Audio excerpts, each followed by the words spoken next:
Welcome back, everybody. Welcome back to Phil's Recap and Review. This is for House of the Dragon, the Season 2 finale. And wow, that was an episode of House of the Dragon. It set up a lot of stuff for the next season. It felt like a season finale. It felt like the culmination of a lot of storylines coming together. But I did feel like at the end of the episode, I wanted more. Now I have to wait for 2 years, but they did build the fight up. Like the prep for the fight is really edgy. I'm up, I'm excited. They've anticipated me, they've foreplayed me all over the place. I'm ready to see the battles, I'm ready to see the fight, I'm ready to see the situation. Oh my goodness, we already have a call. Let me turn that volume down right there because it's a little too early for a call in the show. But I meant to turn on the voicemail line. Here you go, I'll send that over there. But I'm turning that off. Bam, zippity doo dah, zippity yay, my oh my, what a wonderful day. What a wonderful episode with a lot of interactive moments. But there was some stuff here, and I wish that this episode made me hope that we had more stuff coming up later in the season. I gotta be honest. It's not that I had any necessary a problem with the episode per se as an episode as a whole. I thought it was a very good episode setting up all these plot points for a big battle to come. But it felt more like an episode 8 of a regular season that had 10 episodes, and that we would see the battle, the beginning parts of the battle within the season, like it's coming up soon. And I mean, when you rewatch this on a binge watch years from now, it's not going to be a factor. But now, whatever, this is television these days. Now I have to wait 2 years to get the completion of the foreplay that they built me up here. And that's cool. That's cool. You're giving me 2 years of television foreplay. I'll deal with it. But that's what this final was. They even said it in the bonus points of the episode after the fact. They're like, this season did have some action, but it really was about leading up to the battle, and now we're going to explode the battle. Like season 3 is going to be all out war. And I'm talking like the video game series Rome, all out war, all wars. It was total war. That's what it's going to be, with dragons and shit. In fact, I would play a Game of Thrones version of that. Yeah, you should do that. Rome Total War series, whoever you are who makes that. I don't know what company makes that, but someone should get on that and make it for the Game of Thrones, because I think it would work. And you could do it in a lot of different eras, but that's a different story altogether. Let's make some money. Let's figure this out. Let's set this situation up. And I don't want to put it out there that I did not enjoy this finale. I did enjoy the finale. I thought it was a good episode. I was entertained. There were some really funny parts in this episode. This might have been one of the funniest episodes of House of the Dragon that I've seen, especially with everything with Tywin Lannister and his mud wrestling exploration and all of that. I thought that was great. I thought that was really, really great. I thought Rhaenyra had an amazing episode too. Alicent is, whatever.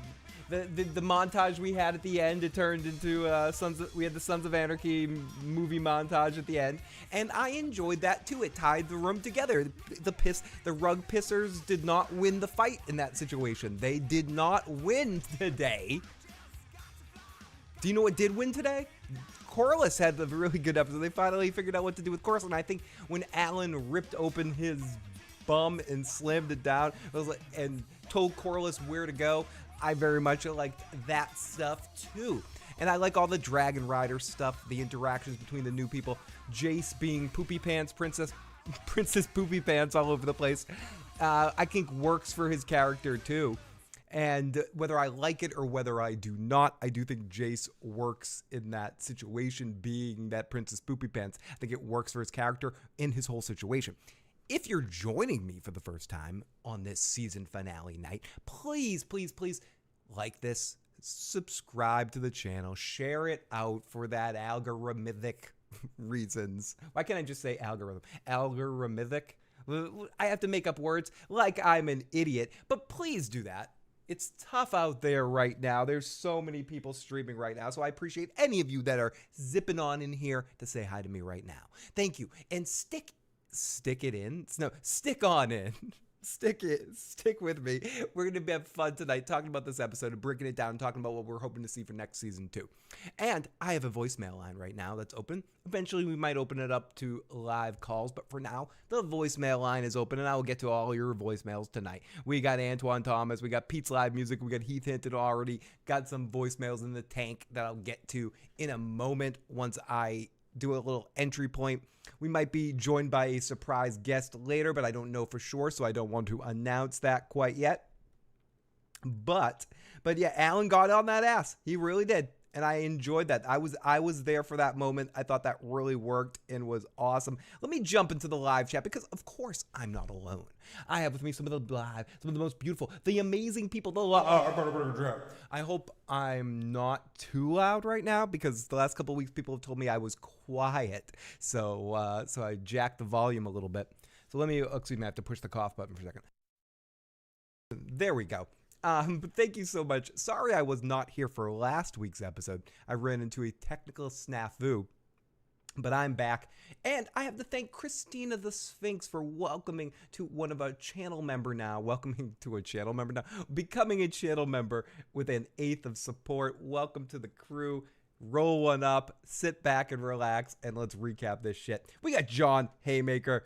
Get your dick on. Yep, get your dick on, John Haymaker. That's for you know what that's about. Oh god, did I just close the window? I closed the window. The chat is gone. The chat is gone, people. It's destroyed. No, it's back. Okay. This was kind of a filler episode. I wouldn't say for me it wasn't so much a filler episode as it was a setup episode. If there is a fine difference between the two situations. Oh whoa! I can hear myself. Oh no! I gotta shut that down. Wait, it's if I can sort of make a distinction between the two situations, I do think it was more of a setup episode than a filler episode. That's where I go to what I was saying at the beginning. And hi everybody, here I am. That's why I was saying at the beginning where it felt like the episode before the big episode, not the season finale that we have to wait 2 years to get the conclusion of this. If this episode was a part of a bigger season and it was the lead up episode leading into the finale maybe, or leading into the second last episode of the season, I'd be more excited about it. And again, this isn't that I'm down on it. I think it was a good episode, and I think on a rewatch, this is going to be an amazing episode.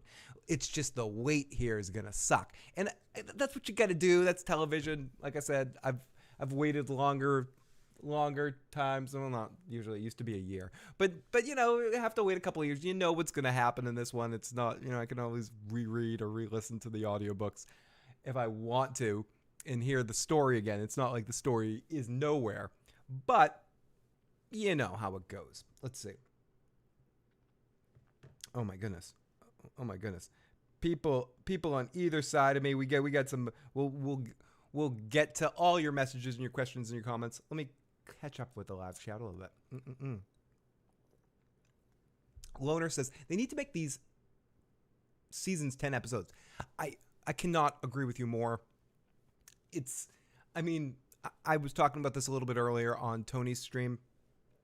I'm used to even longer than 10 episode seasons. So it's really, when we're cutting this down to 6 or 7 or 8 episodes, I feel like for a television season to be a television season, it has to have at least 10 episodes.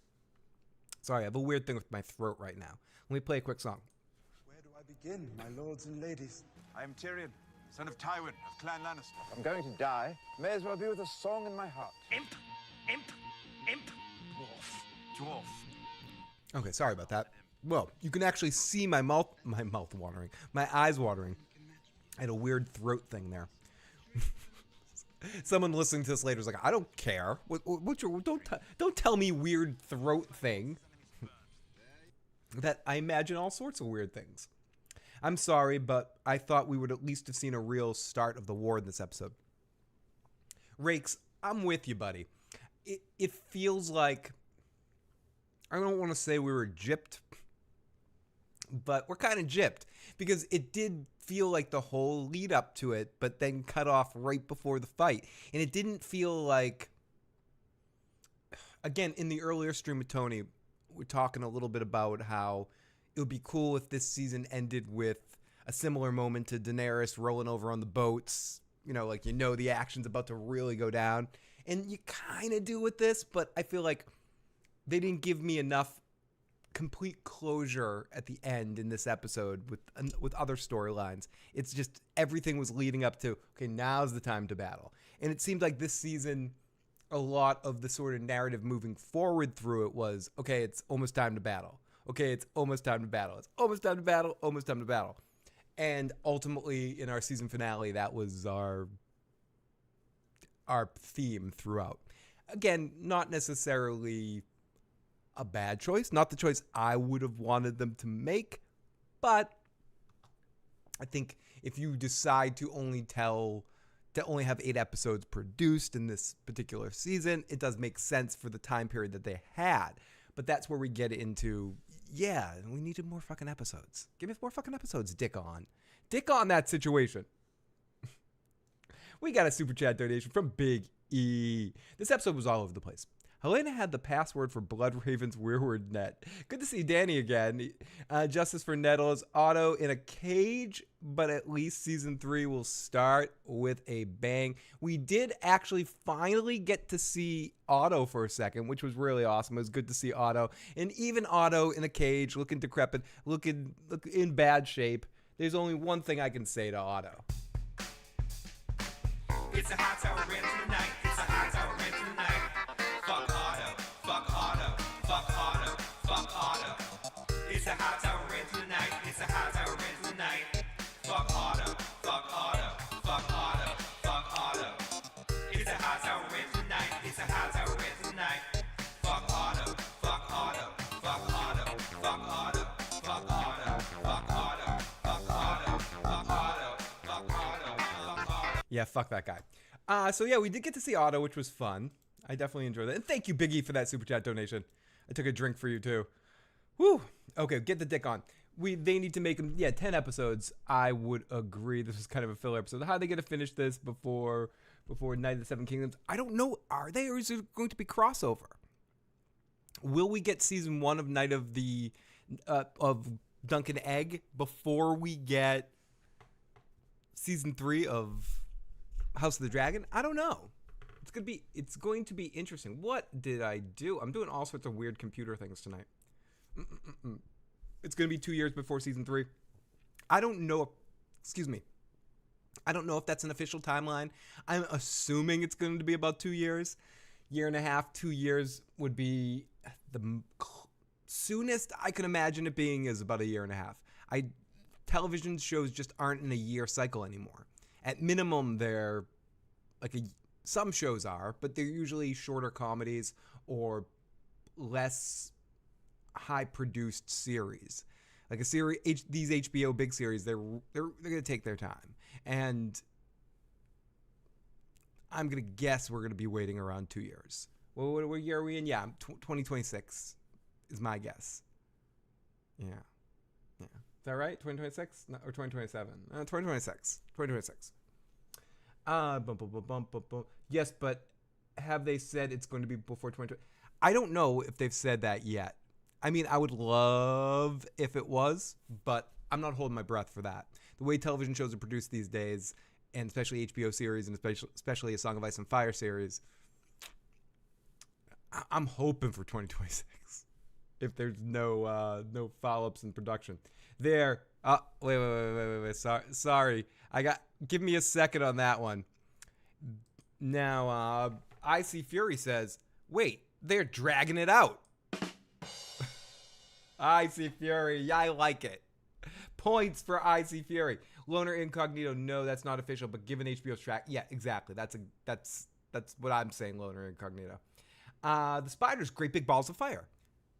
Big balls. I missed your big balls this past week, Spider. It's great to see you, and I'm gonna miss you guys waiting 2 years to talk to you about House of the Dragon again. It won't be the first time last time I talked to you guys about Song of Ice and Fire stuff between now and then, but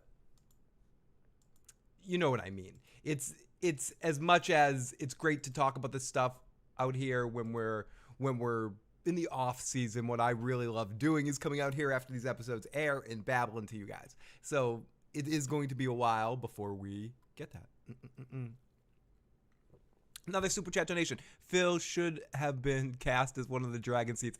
I think in an alternate timeline, my hair, as I'm going grayer By the time House of the Dragon, the next season goes, my hair will probably be completely gray and my beard will 100% be gray. And then I would very much look like a dragon seed. I could be Ulf. I could pull that off. Are people getting Game of Thrones fatigue? No. I think there's still post-traumatic Game of Thrones disorder from the finale. So it's harder to get people involved. But I do think if one of these series hits big and is an emotional, huge thing that grabs people, you could grab a giant audience again. Specifically with Dunk and Egg. I think that will be the one. I'm getting fatigue. I got big ball fatigue. The Walking David is in the live chat. Antoine Thomas with a super chat donation. Thank you, Antoine Thomas. You are the man. Phil, when George R. R. Martin dropping a Winds of Winter? I heard it's coming real soon. I'm not ready for the series to be over. Listen, Antoine Thomas, buddy, pal of mine. It's hard for me to even conceptualize the whole Winds of Winter thing at this point. I've talked about that and talked about it. I've given up hope. I've thought and I've wished and I've prayed and I've prayed to the seven gods, prayed to Captain Kangaroo. I've hoped that this will happen, and it hasn't happened. And years go by. I feel like children have been born and gone to college and got married, gone out to the world. Dogs and cats are living together, mass hysteria. We're in a situation where it's been so long, it's hard for me to even speculate. I don't want to. I think I thought it was going to definitely come out in like what year are we in? 2024? Like I think I was like convinced it would be in 2020 or something like that. I don't know anymore, Antoine. He's been 75% done for the last 3 years. Do you know? Do you know, George? I know you're not watching, George. I wouldn't be your choice of after show, George. But do you know? Can we speculate on this? It's been too long. It's too much. I can't do it, Antoine. I love you, buddy, but I can't. I can't answer your damn freaking question. Sci-Fi World says, give me 15 to 25 episodes and a ton of character building. You're talking my Star Trek world. That's what I'm saying. I come from a different age of television show watching, where these seasons were long, maybe even too long, where some of them were like 26 episode seasons for some of these longer shows. And I'm not talking about just situational comedies. I'm talking about quantum leaps and all over the place. I'm talking long form series television shows that were on the Star Trek series, sci-fi shows at the time. They all went that long, and even the early seasons of The Sopranos were pretty long seasons. It was that when it started to transition into shorter seasons around then. But ultimately, I do think you hit a sweet spot with that 12 to 15 episodes.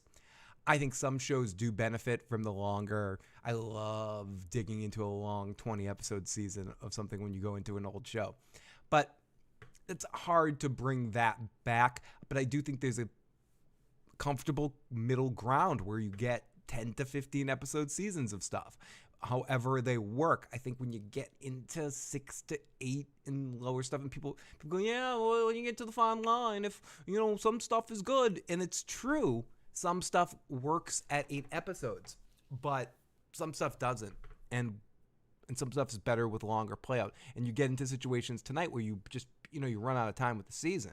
And this is the organic place to stop right now if you have 8 episodes. If you had 2 more episodes, you have 2 episodes of battles leading into this next season. And I do think add 2 episodes to the end of the season. If they announced, actually, it's not the end of the season, in about a month, we're going to release the 2 final episodes as a 2-part television event. And next Sunday on HBO, a 2-part next Sunday on HBO. I need some music here. Give me some music for my stupid fucking thing that's not going to be funny anyways. Let me do it. Next Sunday on HBO, the 2 sides finally collide for a battle of epic proportion. On one side, you have 6 goddamn fucking dragons ready to kick some bloody ass. On the other side, you have a one-eyed anime asshole villain spinning his proverbial mustache while trying to bully his sister into fighting too. Who will win on HBO? Coming. This show is brought to you by Candy Carousels, now with gummy brains. Yes. So, I do think, if they had 2 more episodes and there were 2 episodes of the battles, it would be kind of fun. Okay, so, Antoine, good question. 8 episodes or less is great for a mini-series, but not a regular show. The Walking David speaks the truth. He knows. I don't know why I'm just saying he knows like that. Not because he's the actor. No, because he's the filmmaker. No, but just in general, like the feel of it. David, you're 100% correct on that. I was saying something similar earlier. When you get below 10 episodes, it feels miniseries to me, and that's not bad. Miniseries are great. Miniseries play a part in the role of entertainment. Sorry, I'm having trouble talking today. That's what happens when. I don't even have a final response to that. When we get to the Crispy song later, it's going to be tough. This might be the worst Crispy song yet. Giant Balls of Fire. Shit, season 1 was 10 episodes. At least we don't have to put up with any more of Damon's lame-ass dreams, says Icy Fury. The Spider's Great Big Balls of Fury. This show of Icy Fury. The Spider's Great Big Balls of Icy Fury. This show is brought to you by the letter J in the numbers 420. This show is brought to you by the letter J and the numbers 4 and 20. I like that. I gotta do and an Oscar the Grouch voice. It would be ideal for those purposes.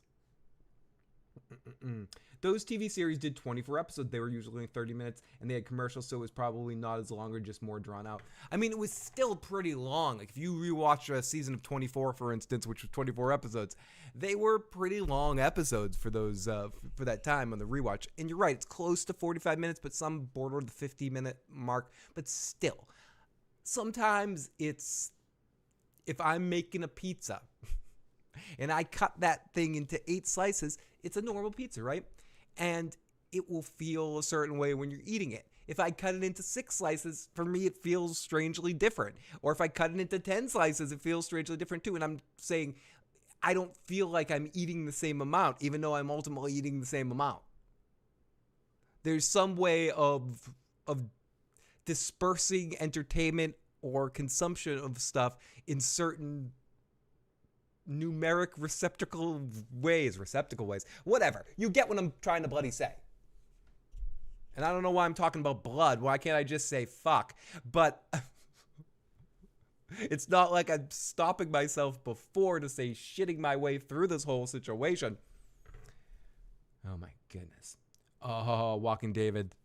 Don't threaten us with a good time. Spiders, balls. I'm not disagreeing, Phil. I'm not disagreeing. I always want more. Yeah, of course. I think we're all generally in agreement. No one wants less episodes. I mean, I think the argument is more, listen, you get what you get. You don't get upset. We'll give you as many episodes as the story dictates itself. And that's fair.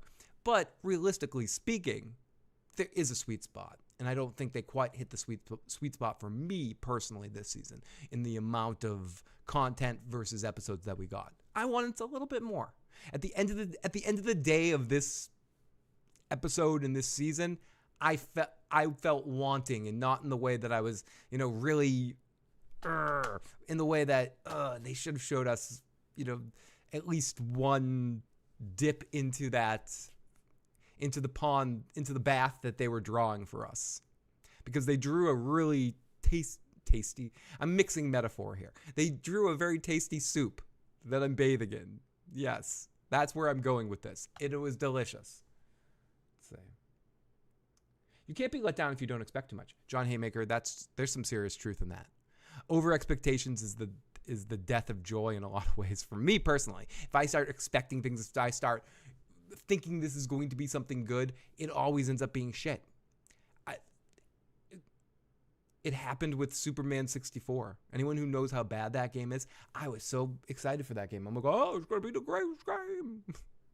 Like a 3D game like Zelda, and you can be Superman? How can that be bad? Yeah. Those of you that know, you know. You know how bad it can be. Let me fly through some rings here. Okay. We got Heath Hinton says, show used to have longer series because each episode was a contained episode. Now shows are straight stories. Each episode pushes the narrative. Heath Hinton makes an excellent point. And that's where we get into some shows make sense at 8 episodes, 6 episodes sometimes too. And they do maybe feel more like miniseries, but the story flows in a good way. And I think that's because you make a great point that even for a while when storylines were ongoing in shows like Sopranos or Oz or The Wire, episodes still got played out as individualistic episodes. And even in 24, where you got, like a whole thing too, or Lost, though that era of shows or Heroes where there were ongoing storylines, each episode sort of worked as its own universe into itself as well. And now, even most series, some not, most, not all, side butthole, not all, but feel more like extended movies with a 3-act narrative within the episode structures, within the full episodes, instead of each episode sort of serving with their own arcs. And not all shows are like this, but some do frame it in that thing, and they give you as many episodes as it takes to tell the story. Maybe in some cases it was a movie that got extended out to a series and they added a few things. I think you see that a lot in some of the Star Wars stuff that was put out, that it was initially probably supposed to be a movie and then got padded out with some extra stuff. And you see that with some other series, and where it works really well, like The Sopranos was that. First season of The Sopranos was initially supposed to be a movie that got padded out. So you see that kind of stuff a lot. Let's see. Stop the Philosophical Zombies. What an amazing screen name, Stop the Philosophical Zombies. I'm going to mess that up as I start to drink and the alcohol kicks in. I'm going to tongue-tie motherfuck that thing all over the place. But I hope you stick in the room and stay talking and share your thoughts in the chat, even though I'm going to be destroying your damn name. So I appreciate that. Thank you. But Star Trek Deep Space Nine, it can be done, folks.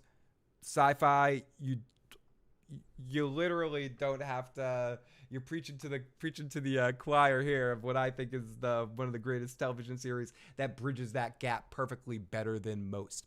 So speaking of better than most, I don't have any way of saying that in a proper way. That wasn't intentional. Better than most. I don't know. I don't know what I'm saying here. But let me go to the voicemail line. We got a bunch of voicemails here, and let's break them in. I'm sorry, I'm trying to chew gum and talk at the same time, which isn't always an easy thing to do for me. And as I want to share this thing. Oh no! Oh, stop! I am asking you to share it. I have to share it too. That's what I have to do. So keep sharing this out. Keep pushing it out. Let's get more folks in here to join our discussion. Okay, so let's get to our voicemail lines. Read my last text later. I want to wow you. Oh my goodness. I am scared. Okay, we'll get into the casting, and I will read that in a little bit. But let's get into our voicemails. Let me rewind time, and we'll start with our good buddy Pete's live music. And my good buddy Joffrey Baratheon is going to sit back, take a drink, take a smoke, and read and listen to our voicemails and catch up with our text. And if I miss your chat while it's going by, please throw it on into our text line or call on into the voicemail line right now and leave us a voicemail. 781-990-8509. Again, that's 781-990-8509. You can call that line 24 hours a day, 7 days a week. Leave a voicemail. And yes, I am saying we because there are multiple personalities going on here. And we have a poll question in the live chat. Did they stick the landing in the season finale / where do you stand? We got one choice is 100% awesome. We got it was pretty good. We get meh, fine, okay. And then we got poop. And right now we got 44 votes. So keep the votes going. That will be open all night. Keep that poll pumping. Keep the questions coming in the live chat, and keep sharing this out tonight on season finale night. Let's get as many folks as we can get in here as we can, and let's open up the texts and the voicemails. Do it.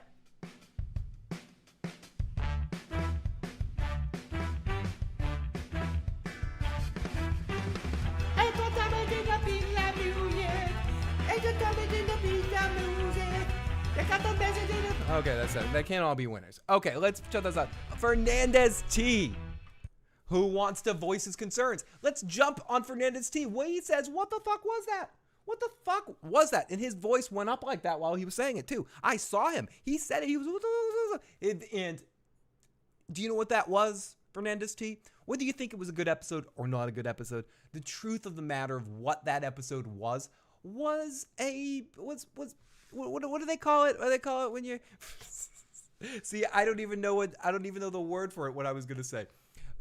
I can't even think about it because I'm embarrassed and I can't think of this word. But it's like, you jerking without coming, or getting yourself right before you get off, but then stopping it. There's an expression for it that I can't quite think of because I don't know why. My innocent little mind. What you guys know the word I'm talking. So someone's gonna say it in the chat in a second here. But that's what it was.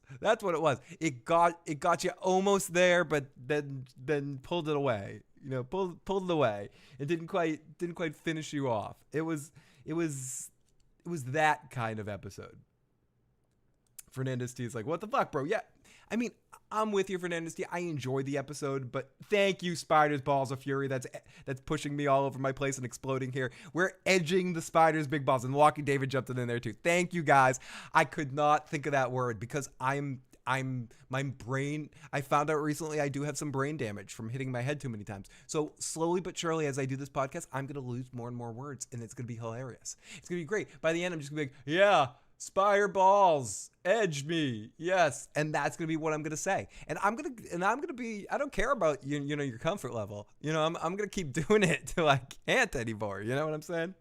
Oh, he's Krispy Kreming those balls all over the place. It's nasty. It's nasty. But yes, this episode, thank you everyone jumping in the live chat to explain to me what I was trying to say there.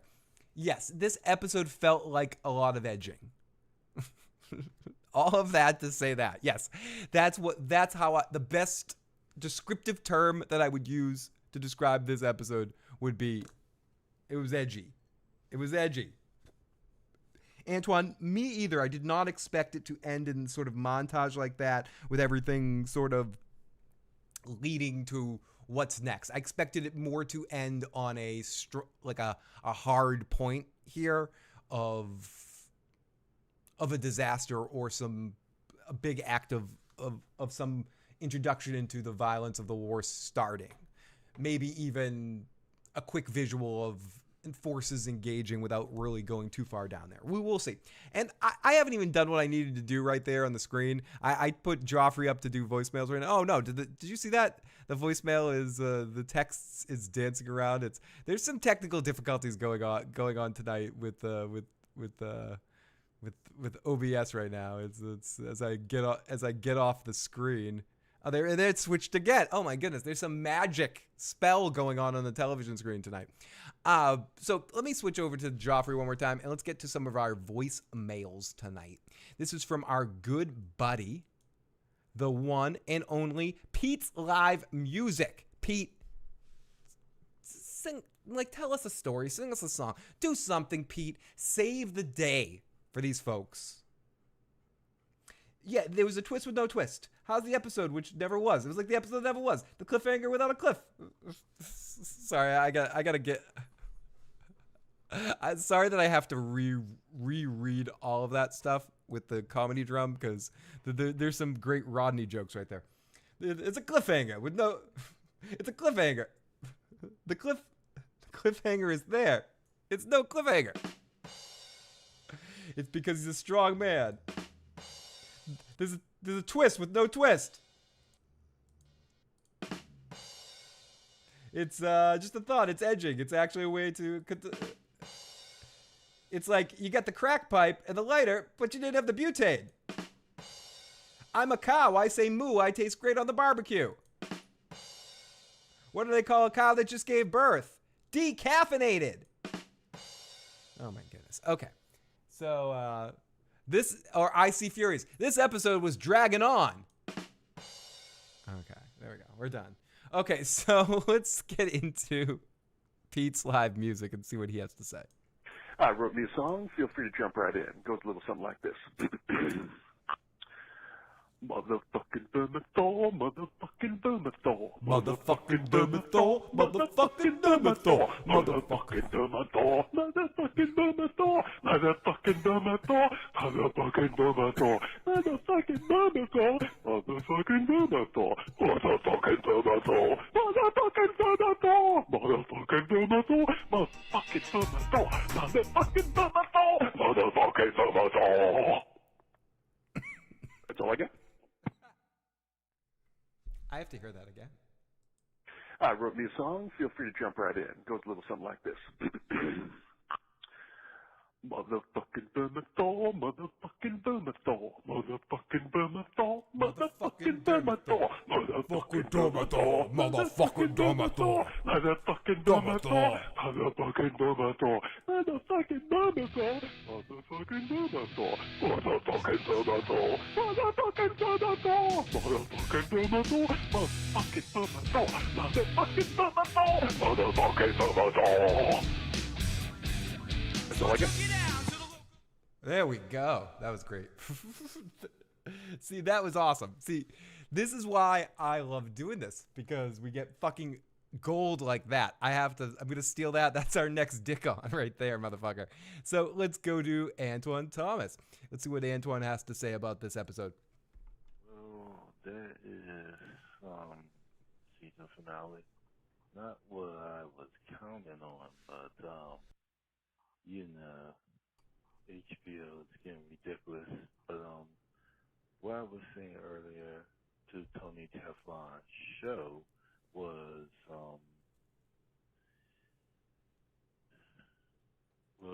the few British actors and stuff, but they had this one, the one that played Abigail. Okay, you got to see Abigail on Peacock. If you got Peacock, watch it's like a vampire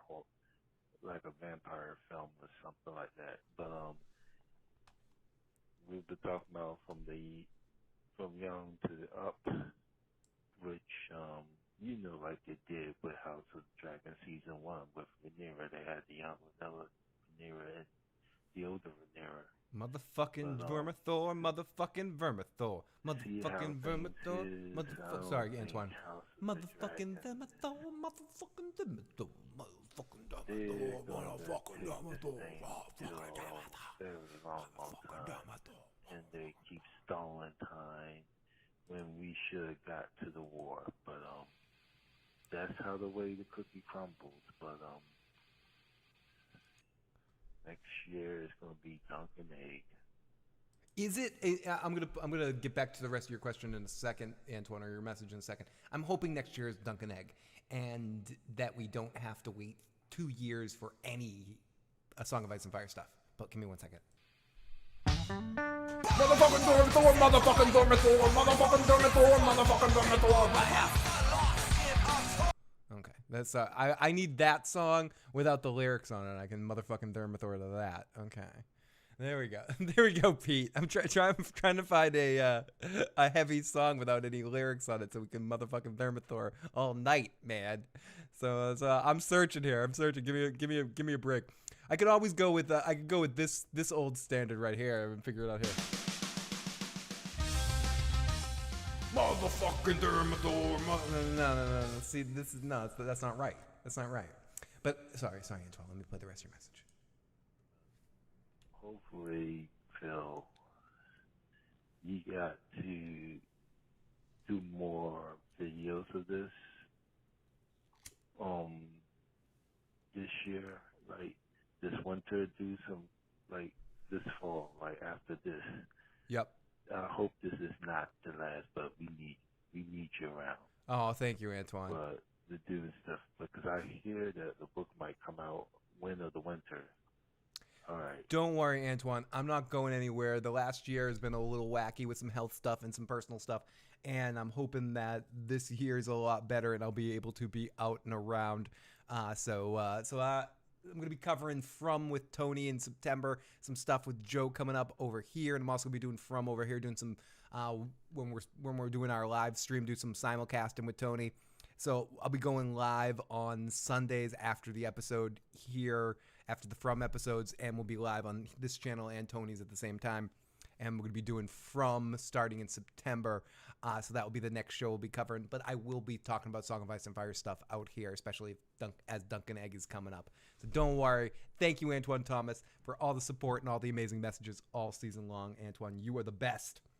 Free Pussy Riot, motherfucking Thermathor. Phil needs more cowbell. I definitely need more cowbell.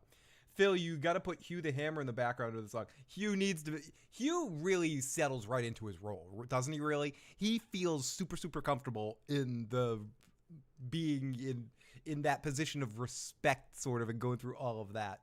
Claudia Jacobson, I don't know which is worse. This episode of the last episode of Game of Thrones sucks.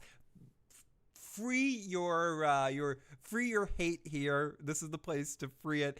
This is not in any way, shape, or form an echo chamber chat. If you were not feeling this episode, we want to hear it, and by we I mean me and me and me and me. All of them. They all want to hear it. They all want to hear what your response is. So bring it in. I got a fever, and the only prescription is more cowbell. From is a show on the MGM app. I believe you can get it on Amazon now or Netflix in some places. It is a show. I'll talk about it more a little bit later, but it is a horror survival mystery box kind of show. It's nothing like either of these shows, but think The Walking Dead and Lost had a love child and birthed this show a little bit, if you're into that kind of shit. Okay. But I definitely need some more cowbell. So let's get back to the voicemails. What am I doing? I got more voicemails to do. I got more stuff to puff, like Joffrey before me. I have to play this song one more time because it's amazing. I wrote me a song. Feel free to jump right in. Goes a little something like this. Motherfucking Vermithor, motherfucking Vermithor, motherfucking Vermithor, motherfucking Vermithor, motherfucking Vermithor, motherfucking Vermithor, motherfucking Vermithor, motherfucking Vermithor, motherfucking Vermithor, motherfucking Vermithor, motherfucking Vermithor, motherfucking Vermithor, motherfucking Vermithor, motherfucking Vermithor, motherfucking Vermithor, motherfucking Vermithor. Yes. Fucking. That's all I got. No, that's more than enough. Pete's live music. That's so good. I might have to play that all fucking night, buddy. Okay, Heath Hinton. Speaking of my buddies, old buddies, good friends, the one and only Heath motherfucking Hinton. Phil, what is going on, my friend? Hope you are having a wonderful Sunday evening. A season finale? I mean, there were some good things, but some things it almost like they wanted to shove it in, like using the werewood and the privacy to bring. Oh, shove that in. Shove it in. Sorry, Heath. I was getting excited. To bring Rhaenyra and her hubby together. I don't know. I just didn't like that. I thought that was kind of forced and put in there. And then for them to have, Rhaenyra's daughter, and they don't seem like they're in the same dream at the same time, because that seems to me like what they were trying to say there. I don't know, it just seemed forced. Yeah. To a certain extent, and then for Alicent to go visit Rhaenyra, I mean... That was a bit far. I haven't even talked about that. I guess it just seemed that they were trying to force it. They took too long at the beginning of the season. In the season, they were trying to force some things in the place, and they tried to use situations that weren't in the book, or it just didn't seem right. And I mean, I liked it, but just too much force at the end. And sometimes the season finale needs to give some closure. There was no closure in this season finale of anything. You want closure, but with the expectation of more. And I feel like all we got was the expectation and no closure. Anyway, brother, talk to you later, my friend. Have a good night. Yeah. Later. Heath Hinton, I agree with so much of what you say, especially the build up without the closure. And I do think they were sort of separating that and pushing that off for next season. And I feel like the way the episode played off is like we're going to get it sooner than that. I also agree with you about some of the ways that they tried to connect the original Game of Thrones series. And I listened a little bit to the stuff after the episode as I was setting up. And obviously that was very intentional, and they were like, yeah, we have to be connected to the other series. I'm sure that will be a point of contention and discussion that we will be having here and on Teflon TV and on other places for a long time between now and the next season. And I know I've heard Carmine and Preston talk about it as well. So it's definitely, something we will definitely explore here, and some awesome people have already explored it in some other places. So I don't love all of that at all. I think I would rather have them not done any of that. And I didn't love that part. I didn't love that connective to the situation, but I strangely expected it. But I don't know. We'll definitely break that down and talk about it. That has to sit with me a little bit longer to kind of understand how I particularly feel about it. But we will get into that a little bit more later when we talk about that scene. So let's get to some more voicemails. Let's clear the voicemail deck. Pete's live music. Season finale. And thanks to Narration Guy, we have found the Haktua girl. She spits. Tylan looks wildly around at the pirates. Lohar grins, her face smeared with mud and blood. You have impressed me, Lord Simon. King's Landing has sent a most doughty ambassador. I love Recap Guy. I miss him this year as a co-host. Sonic, your boy, I saw that as well. Is anyone in the live chat or anyone in the comment section listening to this later a fan of the Netflix series Glow? I am. It's one of my favorite series in recent memory. It's a shame it did not get to conclude. It's one of the biggest fuck yous Netflix did. That being said, it took me until this episode to place that Alice Rivers is the werewolf or the wolf girl from Glow. So I do think, and she's awesome on Glow. She's really, really amazing. So, and I was loving her this season. And then kind of just getting that aha moment. I love when you get that aha moment where it's like, oh my God, this is an actress I know from something else. And she's excellent in Glow, playing a really amazing multi-layered character, and shows her range that she plays. And great actress. And I will definitely recommend even just looking up her scenes on Glow if you're enjoying this actor's performance and want to see more of her, because it's a really interesting character that she plays on Glow. So yeah, it's that was a big kind of aha moment for me in watching this particular episode with her. It's a good show, especially if you're an Alison Brie fan, because she's all over the show. But it's also just a really good ensemble piece with a lot of good characters that fit a lot of interesting roles, and she's one of them. She's maybe the breakout character in a lot of episodes, playing the wolf. Yes. Okay, so let's listen to some more voicemails. Antoine, tell us some more stuff, Antoine. Okay. Hey, E-Man, what's up? But E-Man, I was talking about the situation about we should be focusing. I'm glad Duncan Eggs come out next year, and hopefully the book Wind and Winter will come out next year with George R. Martin. I'm waiting for that, but here's the thing. Good luck waiting. We need the Blackfire Rebellion, because what they did with this House of the Dragon is stalling time and retrying to get to the Targaryen Civil War. It's just stuff about this, but I felt they but E-Man, I got a full bag of treats here tonight, so hang on and you're gonna see this. Grab a Snickers, grab some popcorn, and get on ready, everybody. And this is what do we got going on here, Antoine? Motherfucking diddle-dong, motherfucking diddle-dong, motherfucking diddle-dong, motherfucking diddle-dong. Yeah, there we go. Motherfucking diddle-dong, motherfucking diddle-dong, motherfucker. Good night, everybody, and thank you. See you next year at Duncan A. Motherfuckers. Motherfucking thank you, Antoine Thomas. Great fucking message, my friend. And I wrote me a song. Feel free to jump right in. Goes a little something like this. Motherfucking Vermithor, motherfucking Vermithor. Now the question isn't could I, Sonic? It's would I want to? I don't know. I think that's a fight I might want to lose. So let's continue into our live chats. With our live voicemails here. Pete's got a few more messages, so let's listen to them first before we go into our next section of the show.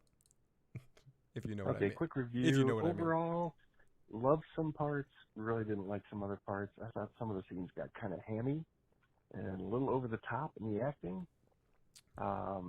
They were talking about pigs at one point in time. It was kind of hammy. Where's my comedy drum? Where's my fucking comedy drum? That was stupid. That was so stupid. I need more than just the comedy drum. I need the ridiculous sound. That joke died on the vine. To tell me to shut up, the Hound. I deserve a. You're a talker. Yeah, I do. Listening to talkers makes me thirsty. If any more words come pouring out your cunt mouth, I'm gonna have to eat every fucking chicken in this room. I'm dead. And then I have to shut up too. Chop off podcast, Pam. Okay, I will. Oh my goodness. Then there were some really great scenes. Sophie's Choice. I tell you, that conversation was a fantastic scene. Lots of good stuff. But anyway, what I wanted to say was, I think one of the reasons that we feel a little gypped, I know I feel gypped with that, maybe you feel gypped, some people might feel gypped, is how they promoted this one. The preview for this episode looked like there was going to be some battling going on. So that's the reason why I feel like it was gypped. That's really the only reason. That's what comes to mind. All right, but so next year, another season. All right, man. Yeah, it's going to be fun. It's going to be a good season next year or 2 years from now, whenever we get into it. But they did sort of set me up and give me a little bit of that, again, like you said, that sort of foreplay situation where it kind of like made you go, oh, I thought it was going to get a little bit more. I thought I was going to get a little craziness, but it didn't quite get you there. And that's fine. I do appreciate that the show kind of amped up the situation a little bit, like it did sort of build up a lot in this episode. And that's why I was saying earlier that I think when they do a replay of this episode, or when you rewatch this season in a binge of some sort, I think it's going to play a lot different. I thought we might see Joe this season too. He was supposed to show up one of the last 3 weeks. He told me he'd catch up and he'd show up. So yeah, I was hoping to see Joe as well.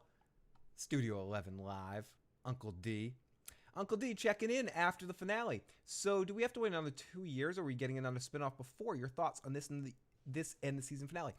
I think I'd like to hope that we're going to get the next spinoff before we get the next season of this show, and that we don't have to wait 2 more years or practically 3 more years for any Song of Ice and Fire content again. But it'd be hard for me to imagine, with the way that the TV cycle works and HBO cycle works at the moment, that we would get this show coming back any sooner than 2026. So, yeah. And the season finale, I thought it was a good episode. I thought it was an edging kind of episode, like building you up without giving you the payoff. A lot of build up for what's to come for next season, that we're going to hit the ground running.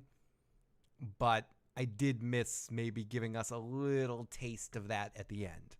And I think if you had given us 2 more episodes, like a 10-episode season, you could have given us a little taste in the final 2 episodes of what season 3 is going to be all like. Or just framed it out a little bit differently. So this episode was the episode 9, and you had 1 more episode to kind of give us a little taste of it. Either way, it would have been nice to get a little crazier in in this particular episode. There's a lot of Joffrey on my screen. It's too much Joffrey. Can we get Joffrey out of there? Thank you for getting Joffrey out of there. But yeah, I thought we might see Joe too. This episode was buns. We got Quentin in the live chat. They act like a 100-pound woman can beat up a man in a fist fight. How stupid is it? We'll get into that too. We'll talk about that fist fight in a moment. But you know what? It's about time. This is gonna get a little crazy because I got something with me. I wanted to mess with this one right here, so give you guys multiple angles. But this camera, the second camera, is not cooperating right now with being plugged in here. So we're not getting a good enough situation here. Let's see if it works. Oh, it did right now. So everybody, it's time for, I mean, you know what's coming now because I kind of ruined it by putting this thing up there. But it is time for the recap. So let's recap this thing. Recap!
That dog was getting way too excited. I had to cut the recap short.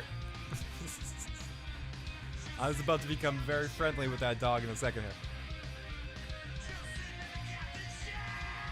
And then Phil does his twist in the air like a recap god. That dog's tail wag and excited body gave Phil an extra 2 points on that situation. That dog wanted to party too much. It was scary. Hey, don't. What are you doing? What are you doing? Now we get the secondary camera on the dog. We get the dog cam. Watch out, buddy. Excuse me.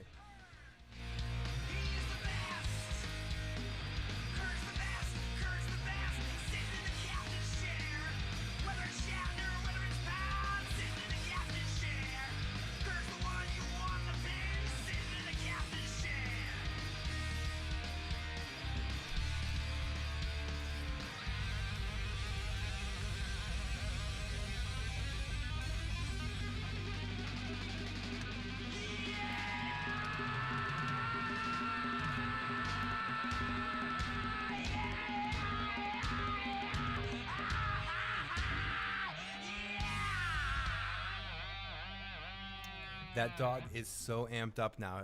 He's like, when are you doing that dance party again? Sorry, everybody, if there's a loud background noise right now.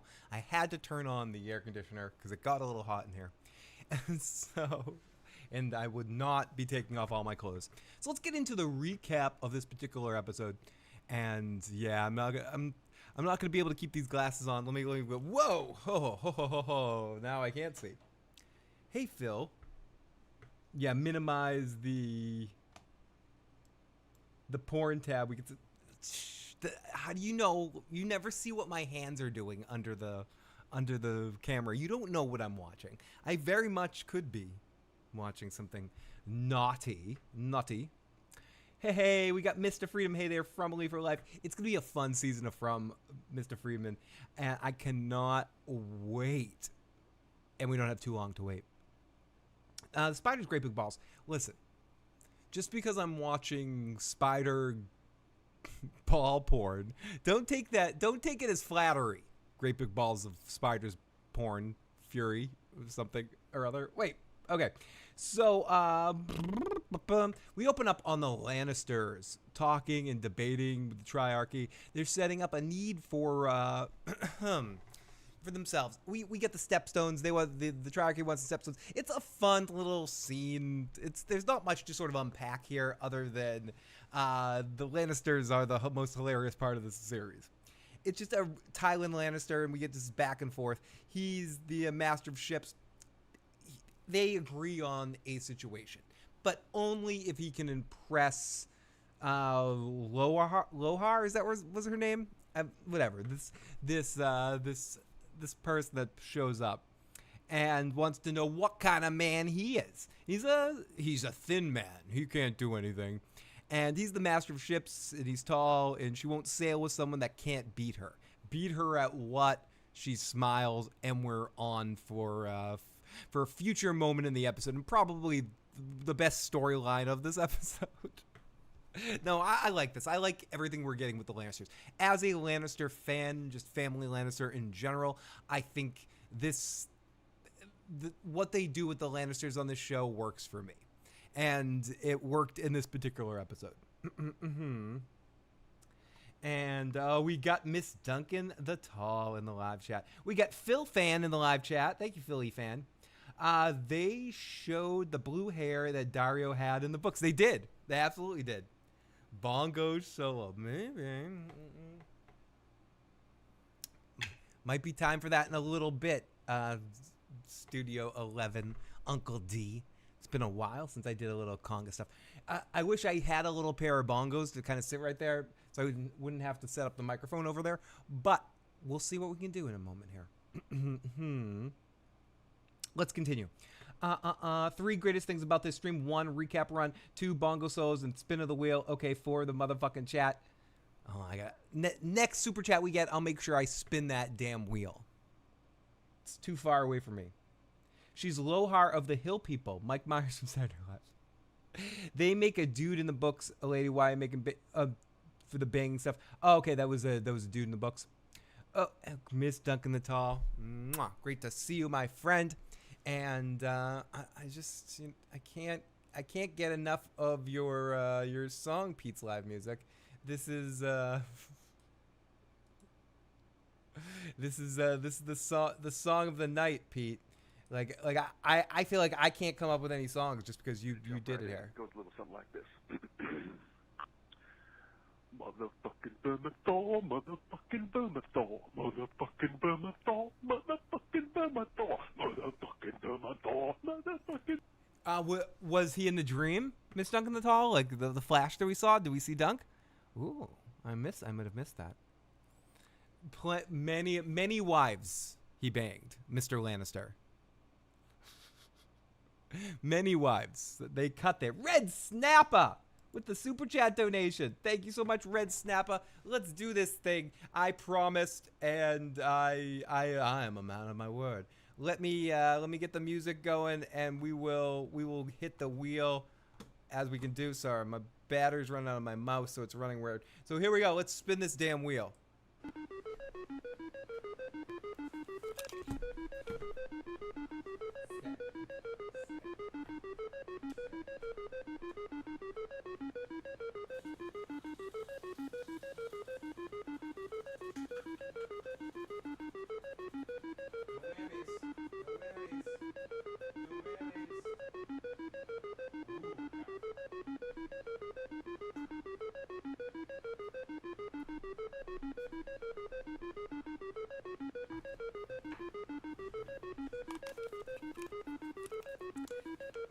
The spin of the wheel landed on Joe Drink, but since Joe is not here and he cannot drink, I will finish my drink for you, and then I will get up at some point and get another drink. I also grabbed a bongo. It won't be the best solo in the world, but I'll play one for you in a second, Uncle D. Excuse me. Red Snapper, I didn't know you could retract a super chat, so we'll take that. Spin the damn wheel. It landed on drink, so I have to finish this damn thing. We definitely saw Blood Raven there. Oh my goodness. Dunk was the intro that they showed a clip of. Oh, I didn't see that. Brienne of Tarth, Pete's live music. Absolutely. Very tasty, Snappa. Very tasty, my friend. Okay, so, where do we go? Cut to Vhagar and Aemon eating some scenery, flying in with people screaming and burning people. Then we click over to Aegon, who's looking like Two-Face, asking for some rum. Him and Maester Orwell have a good vibe. Even though Aegon is a douche, he's like a douche I like. I'm a big fan of his level of douchitudes. I do think. I don't even know if this bongo is gonna sound good. It's untuned. It's untuned and awful. Can you hear that? Is it loud enough? Let me do it. This is for you, Uncle Dean, for one of the super chatters earlier. This is for you.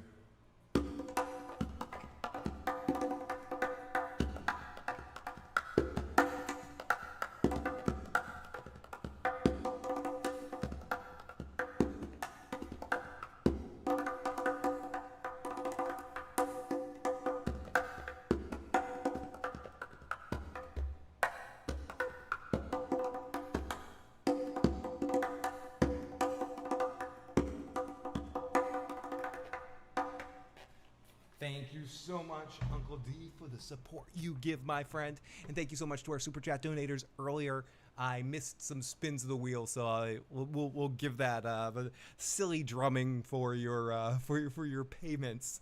So thank you so much for the Super Chat donations. Hopefully that wasn't too loud or loud enough or too painful on the ears of untuned drum silliness. So I still have to finish my drink from the Snappers Super Chat donation, so I'm out of it. Maybe I'll play another drum solo a little bit later in a moment when if we get any more super chats, we'll see. So thank you, Spiders. That wasn't really me playing. I just like put a clip in of like a real percussionist, and I was faking it. It's not real Pete's live music. It's not real. Not real. I have my moments. When I play again, I'm basically gonna play the same thing. I only got I got a couple moves.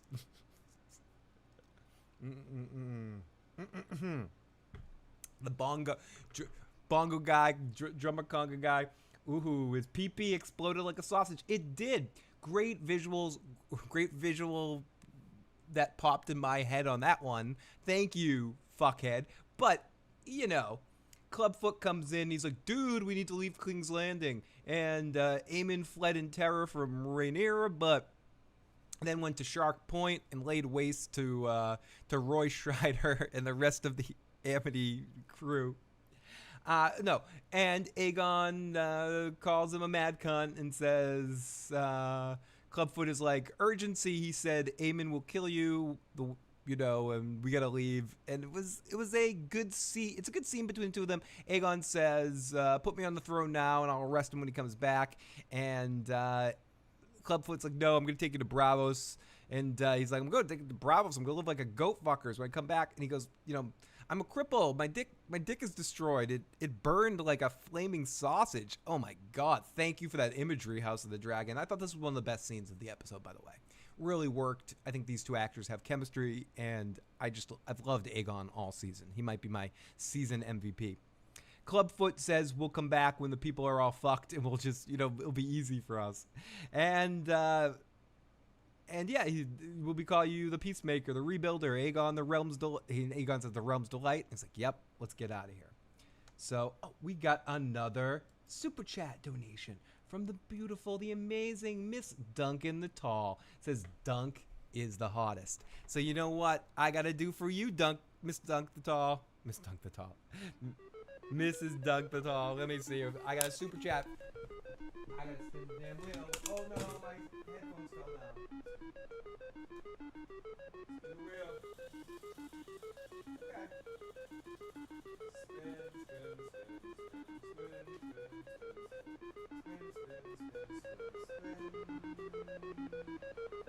Okay. Stay. Come here. Go sit down. The dog is afraid of the spinning. The dog is scared. I guess it's a drinking kind of night. It says everyone drinks. So whatever you're drinking, if it's water, if it's coffee, if it's booze, toast your drink to Miss Duncan the Tall for that super chat donation for helping us all get a little drunker. So let me finish my damn drink. Damn. Great balls of fire. It's like King's Landing with syphilis. No, Aemond is the MVP, bro. Aemond is pretty amazing, but I love Aegon. Aegon just cracks me up. He's just, I don't know. So then we get Lena looking for Sheep Stealer. She gets some water. That's it. We moving on. We go into Jace, and Jace is talking to Ulf. Ulf hugs him. He's talking shit, and Ulf hugs him. He's like, "You got dark hair. Hey, what's up, dude? We're like the same." And he was trying to explain the situation, and Jace is douching it up. He's like, "You gotta prepared for Aemon. You were sloth. You know, if you fuck up, we'll feed you to the dogs." And Ulf is he's trying to be drunk and connect. It's almost sweet the way he's trying to do it. And Jace is just being Princess Poopy Pants all over the place. Like, I get it, you know, and the actor's doing a great job playing it, but Jace is a little douche, isn't he? He's like a little fucking douche. KP, I am with you, my friend. I am also upset that we did not get that. It seems like we were gypped of a lead up that we got. I've been calling it edging all night, like television edging. We got the build up without the payoff, and it's a shame. It's a shame, KP. Hope you're having a good day, my friend. Miss Duncan the Tall. We're talking about fictitious characters. You're cheers to your beautiful husband that is not Dunk. KP, you can right now I have the voicemail line open. I might be taking calls in a little bit, but if you want to hesitate to call, but if you want to leave a voicemail, I will definitely play it in a moment.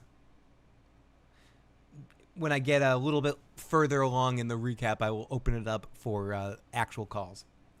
But you can leave a voicemail if you want, if you're into it. Actually, fuck it, KP. KP, bring it, this shit. Call in if you want. Let's bring KP to the show. So Jace comes in. He talks shit. He's a whiny douche, and he's doing his KP. He's doing his KP thing. He's doing his Jace thing. So we go to Corlys and here it is. Welcome to the show, KP. What did you think about this particular episode? Take over. It's your show for a little bit. Take over, KP.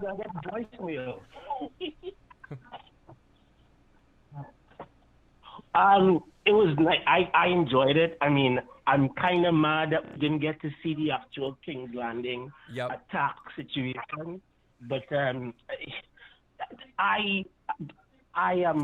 happy. I saw a lot of, by the way, talk about like the Daemon situation, the dream, and them bringing the White Walkers, and I have a lot of questions about that. Like, are they trying to tell us that all the White Walkers are former Targaryen princes? Is that what the vibe was, or like? I don't know. I don't know if it was that. I think it was more talking about how it's important that the Targaryens hold some sort of line to be able to. I don't know. What do you think about that? Do you like that that they had to do the Dany connection and the Targaryen connection? Did you enjoy that connection to the original series, or do you feel like it takes away from this series? I think they did about as best as you can do. If that was your mission in this series, to try to use that prophecy and tie it back into the Game of Thrones original series as a continuation, kind of to put a good bookend on that season that a lot of people didn't like. If that was what they wanted to do, that I think they accomplished that in the best possible way that you could accomplish it. Did they need to do that? Not for me, not really. But it doesn't negatively affect how I enjoy the series. I enjoyed level 9, and if they took that scene out or they put one more of those scenes, I wouldn't be turned. I would feel the same about it. So I don't think it was necessary, but I think the way they did it, if they had to do it, if that's like the idea that they had, they did that the best way I can imagine them doing it. Yeah. Because it's tough, right? Because you don't want to create too much of a direct link, because people have bad memories about that series. But if you were looking to create that link, this is the best way to do it. So I enjoyed that. I heard people talking about it. I wasn't sure if I would like it, but when I saw it on the screen, I was like, oh, this is good. Yeah, I had mixed feelings about it. I thought it was interesting. I thought some parts of it worked really well, and it made sense to what they were trying to do and where they're tying in the series itself. I do think it's dangerous and slippery slope territory, because people even this far away from it are still what's the word, like a cat in a long-tailed cat in a room full of rocking chairs with the Game of Thrones finale. So you show them the White Walkers, it triggers some people. You know, they're like I don't want to think about that anymore. I don't want to think about those White Walkers anymore. But no, I don't think they're Targaryens. I think aren't most of them Craster's kids? I always thought they were, most of them were Craster's bastard boys turned into the White Walkers, essentially, right? Well, that's what we assume, but we don't know. And I think one thing that they kind of proved here is that there's a lot we don't know, because as somebody that read these books a million times, I didn't expect that tie. Yeah, me neither. Me neither. So and I wasn't disappointed by it. It was because I didn't expect it. It came across fine. I had a stupid nitpicky question like. So okay, you're showing me who Bloodraven is. So when we see Bloodraven in the Duncan Egg series next year, because we should be seeing him in like the first series, the first season of Duncan Egg. If I don't know if they're doing I guess they'll be doing 3 seasons. The first season of Duncan Egg, we have to see. Oh, 100%. He's going to be a huge character. He's going to be. Will be some actor, but that's a stupid nitpick, because it doesn't matter. Even if it's not the same actor, then they bring somebody else that would, once a new person is good, it wouldn't matter. So it's a stupid nitpick. Yeah, I mean, I don't think they can bring the same guy. I mean, it would be actually the third person playing the character, because the first person that played him when they first showed up was different. Correct, yeah. Before Max DeSido, before Vigo, the voice of Vigo from Ghostbusters 2. Vigo, the voice of Bloodraven, the scourge of Carpathia. Okay, KP. Well, one more question for you, and then I'm gonna let you go, because you said something in your chat. So were you hoping for a little bit of action here at the end, like the lead up? Were you disappointed without any taste of the battle and just getting the lead up of the battle? Because I was a little disappointed. Yeah, I was hoping that they would end on a shot of her sitting on the throne. Yeah, that would have been great. That would have been great. I would end with that. So they did not think they would. I didn't expect them, because I know it's a one-hour show. I didn't expect them. They already did a bunch of battle stuff. I didn't expect them to hit me with like a serious battle. I saw, what Battle the Bastards type of thing, where it was like a real serious one. Because it seemed to me that Allison's plan was a good plan, and I would imagine that Rhaenyra would have taken her up on it. So if you say that if I come down there, I'm going to have no problems, all right, cool, I'm going to come down there. But if I come down there and there are problems, I have friends with me still. So yeah, she cannot lose in that situation. So I don't think the battles are kind of foregone conclusion. Everybody can kind of see that she's going to acquire the throne. All these things were put in place to let us know that yes, she definitely, Aegon is gone, Aegon's flying away on Vega. It was kind of obvious that she would sit the throne. So I didn't see a value in stretching that out to the first couple episodes of the third season that'll happen in 2 years. I didn't think it was necessary to stretch it out and pull it back that much. I was expecting to see a battle, but I was kind of more expecting to see like a battle montage, like when Daenerys sent Grey Worm and them to take over Astapor, I think it was, and they got in, they infiltrated, they killed a couple guards, and then they had some people on the inside who was up, and all of a sudden she's there. You know what I mean? That's a good point that you make. Like, they could have done something within the montage that we already saw, instead of seeing some of the soldiers that we saw, like the Starks and all the people marching, actually see the beginnings of the battle, just to kind of give a little bit more of a vibe of everything starting. But I do enjoy the foreplay of it all, and I see what you're saying in the sense that we did get a lot of action beforehand. I think this is more of a credit of the way the season was played out, of maybe if it was longer, we would have gotten more, but I think this is a good place. I think the biggest problem is not really a discredit to the series, KP, or anything to do with the writing. It's what you were talking about with the 2 years. The fact that we're going to have to wait for 2 years to get the completion of the foreplay that they just built up here. And I think that's a hard thing to be upset about, because when it's all said and done and we're binge watching this years from now, it's not going to matter. But for right now, it's like, I got to wait 2 years to get completion of everything that they built up here. It's a little like daunting. It's like, 2 years? I might be dead in 2 years, KP. You don't know. You don't know. But anyways, I am excited. I actually did like the finale too. So any last words here to KP on the finale? One of the more interesting kind of cool scenes. I can hear yourself in the background. Wait, let's see. Jacaerys kind of threw out Alf and to see them at the table. That was a cool scene. We've never seen what's his name? We've never seen Jacaerys get mad before. We've never seen that. He's always been like the nice, cute little guy in the corner. We've never seen him get mad. So I thought that was a nice to see. Anyways, it was good. I gave it a 8.5 or and then it was a 10 depending on how I feel when I wake up. 8.5 or 9. I'm happy with it.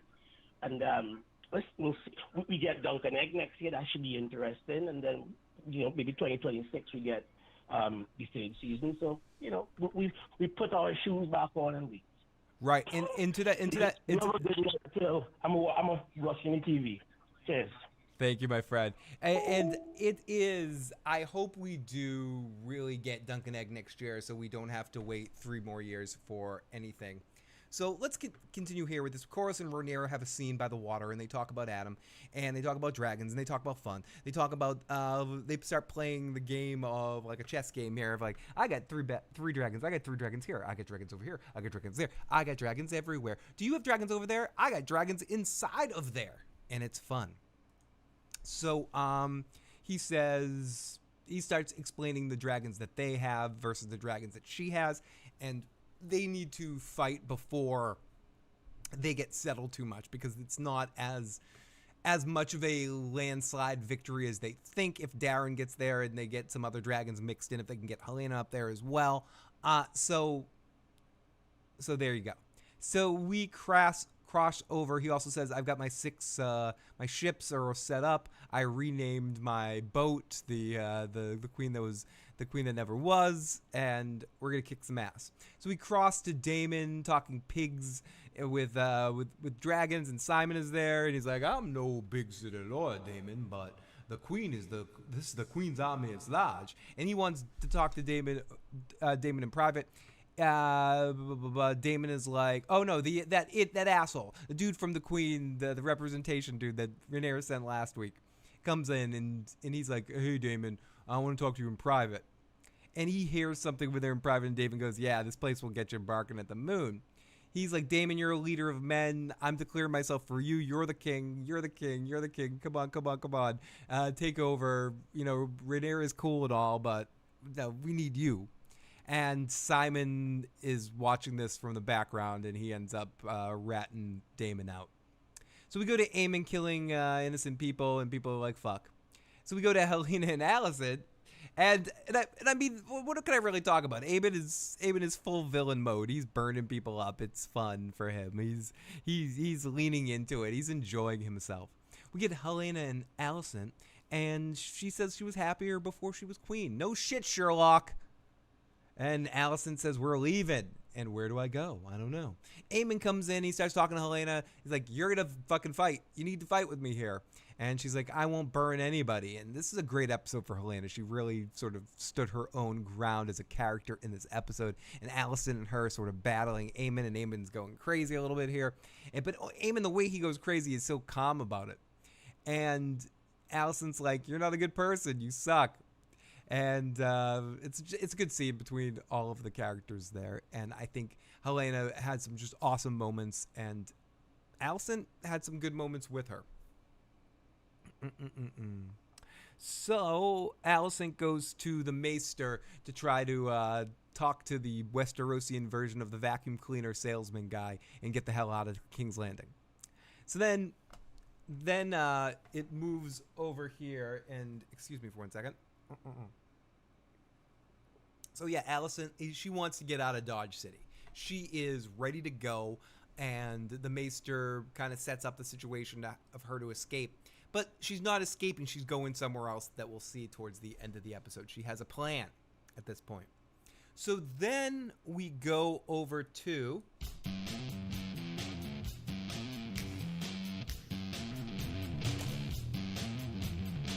They call him Crispy Baby, my camera's falling down. He is a depressed now, the guy won't stab him now. He says you fuck my sister, babe, but Crispy says, oh baby, wait, my life is really shitty, hey, what the hell is fate? The dragons are gonna kill us all, cause I am crispy, I got balls, I'm crispy, crispy, crispy, crispy, crispy, crispy, cream. He's crispy, he's crispy, cream, he's crispy, he's crispy, cream.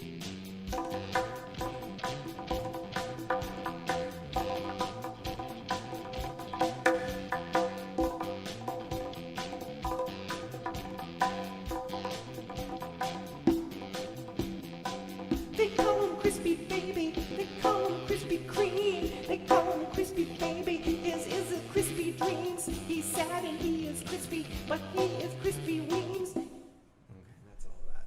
Okay, so we get Crispy in a little depressed moment here, and he's all crispy all over the place. It's just a weird scene where the Allison's brother is like, I'm gonna kill you. Sorry, my camera got a little fucked up there.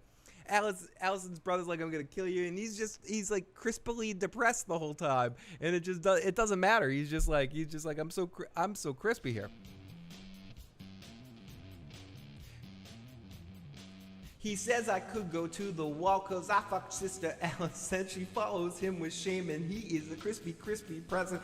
Crispy is all men are corrupt, there's no true honor, he's bleak. The philosophical he is, the sword is strapped and greasy, well the dragons his is Hades, can do crispy in the way he's crispy, crispy, crispy, crispy, crispy, crispy cream. I'm gonna die on that hill, I'm crispy cream.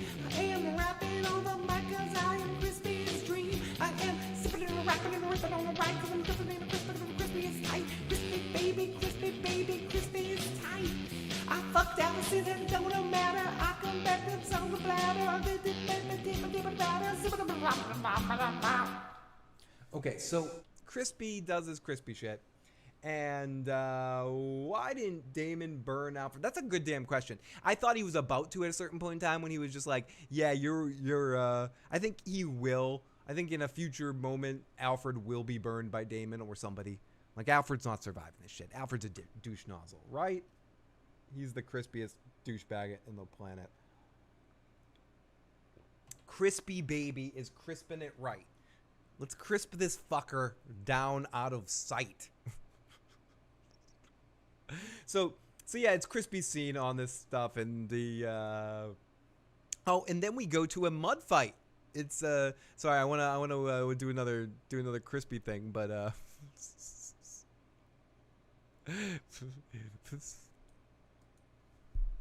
Motherfucking Domator, motherfucking Domator, Motherfucking Domator, motherfucking Domator, motherfucking Domator, motherfucking Domator. Okay. Great balls of organic fire. I love you, buddy. I love you.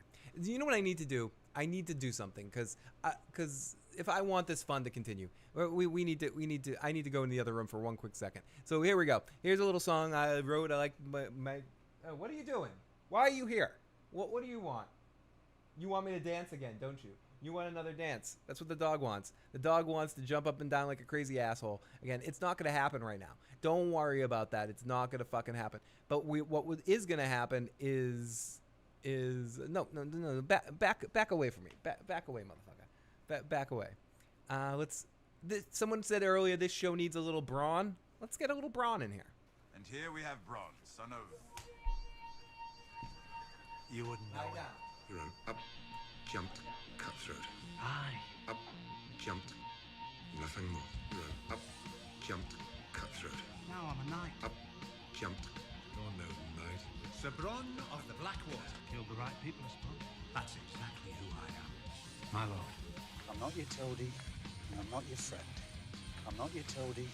Now I'm a knight. Fair enough. Here we have Bronn. You need a woman. Here we have Bronn. Nothing like a woman after a fight. You're an up-jumped cutthroat. Up-jumped.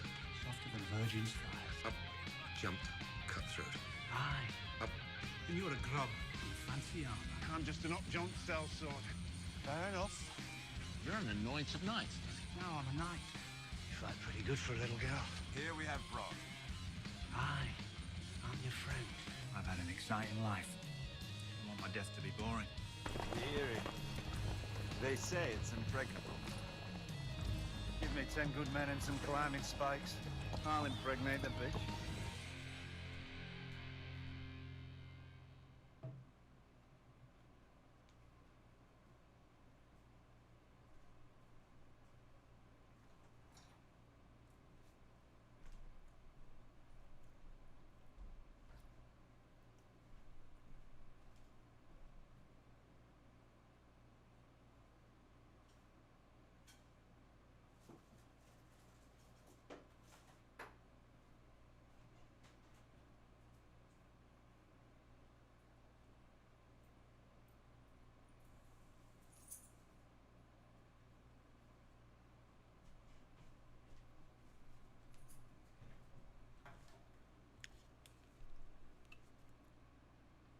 Lie down. Come on. Come on. Oh, sorry. Did I miss the music? Did I get back in time? Hey, oh my God. Oh, gross. That's gross. That dog. I brought over my little whistle thing, and the dog just licked it. Like, why did you just lick that dog? That was fucking disgusting, motherfucker. Uncle Phil, pillowy mounds of mashed potatoes. I agree. What's funny about you saying that is I just ate some potatoes. I totally just did. I just ate like 5, very quickly ate 5 homemade potato chips. So, I'll impregnate that fucking bitch. So, yeah, Crispy has no honor. Crispy has a little whiny, crispy moment. Let's take some voicemails. So, we still have a few to get to. Let's listen to another one of Pete's voicemails here. Yeah, Tyland Lannister. Sounds like he's got himself a Rickon problem. I just kept thinking of Dickon. Everybody gets his name wrong. Yes, his name is actually Dickon, and let's do this. Dickon, Dickon, Dickon. Dickon, Dickon, Dickon. Dickon, Dickon, Dickon, Dickon, Dickon, Dickon, Dickon. So we get some Dickon. No. Let's listen to another voicemail. Let's just get through Pete's voicemails now, so I can take a little moment for some hippie activities. Hey Phil, just wanted to call and say thank you. Oh. Thanks for doing the show. Oh, thank you. This is really fun. This is like one of the most fun things on YouTube. It's alright. You're right. It's really cool. I work on Sundays. Come home, go to dinner. Thank you. House of the Dragon, then Phil. And you put a lot of time in. Everybody has a really good time. It's awesome, dude. Just want to say thanks. Thank you. No, I appreciate that, and I appreciate all of you. Like I said, I know there's so many different choices right now to be able to go to live. People, a lot of bigger places with bigger channels and bigger people. So I appreciate any of you guys. We got a good crew here and all of you guys been coming back each week. I do appreciate that, and I appreciate the folks that pop on in here as well over that have followed me from Teflon TV and Tony is awesome to help promote us here and all of our other friends. So thank you so much. And if you're not watching my after show, I recommend either watching Direwolf City or Preston and Carmine. But I appreciate those of you that choose to step in here. Just don't watch Alt Shift X. He's got too many people already. Come on. So listen to more of a Pete's Live music. So we wait for season 3. Okay, it'll probably be worth it. But I just wasn't sure if you were aware. They actually are changing the title of the series. Oh, no. Yeah, for season 3. From now on, it's going to be known as Edge of the Dragon. Oh, I almost made it in time. That was good, Pete Slip. Pete, you got me for a second there. I'm almost buzzed enough to get to fall for that for a moment. Hey, I was wondering when I saw the little flash of the Night King while Damon was tripping on edibles. I was just wondering, do you think that they brought that actor back and put him all in the makeup just to get that shot?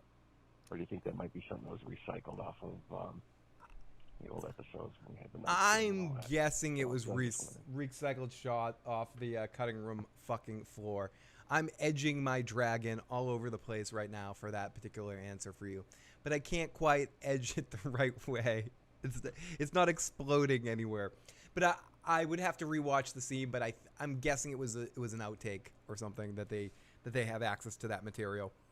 Excuse me. Something we didn't actually see. But you never can tell. Okay. Enough of that. Enough of that drumming, the tipping and the tapping.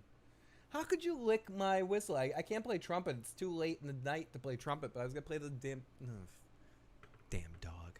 Damn dog. So we go to our next scene that is an amazing time. It is a mud fight! Mud fight! Mud fight!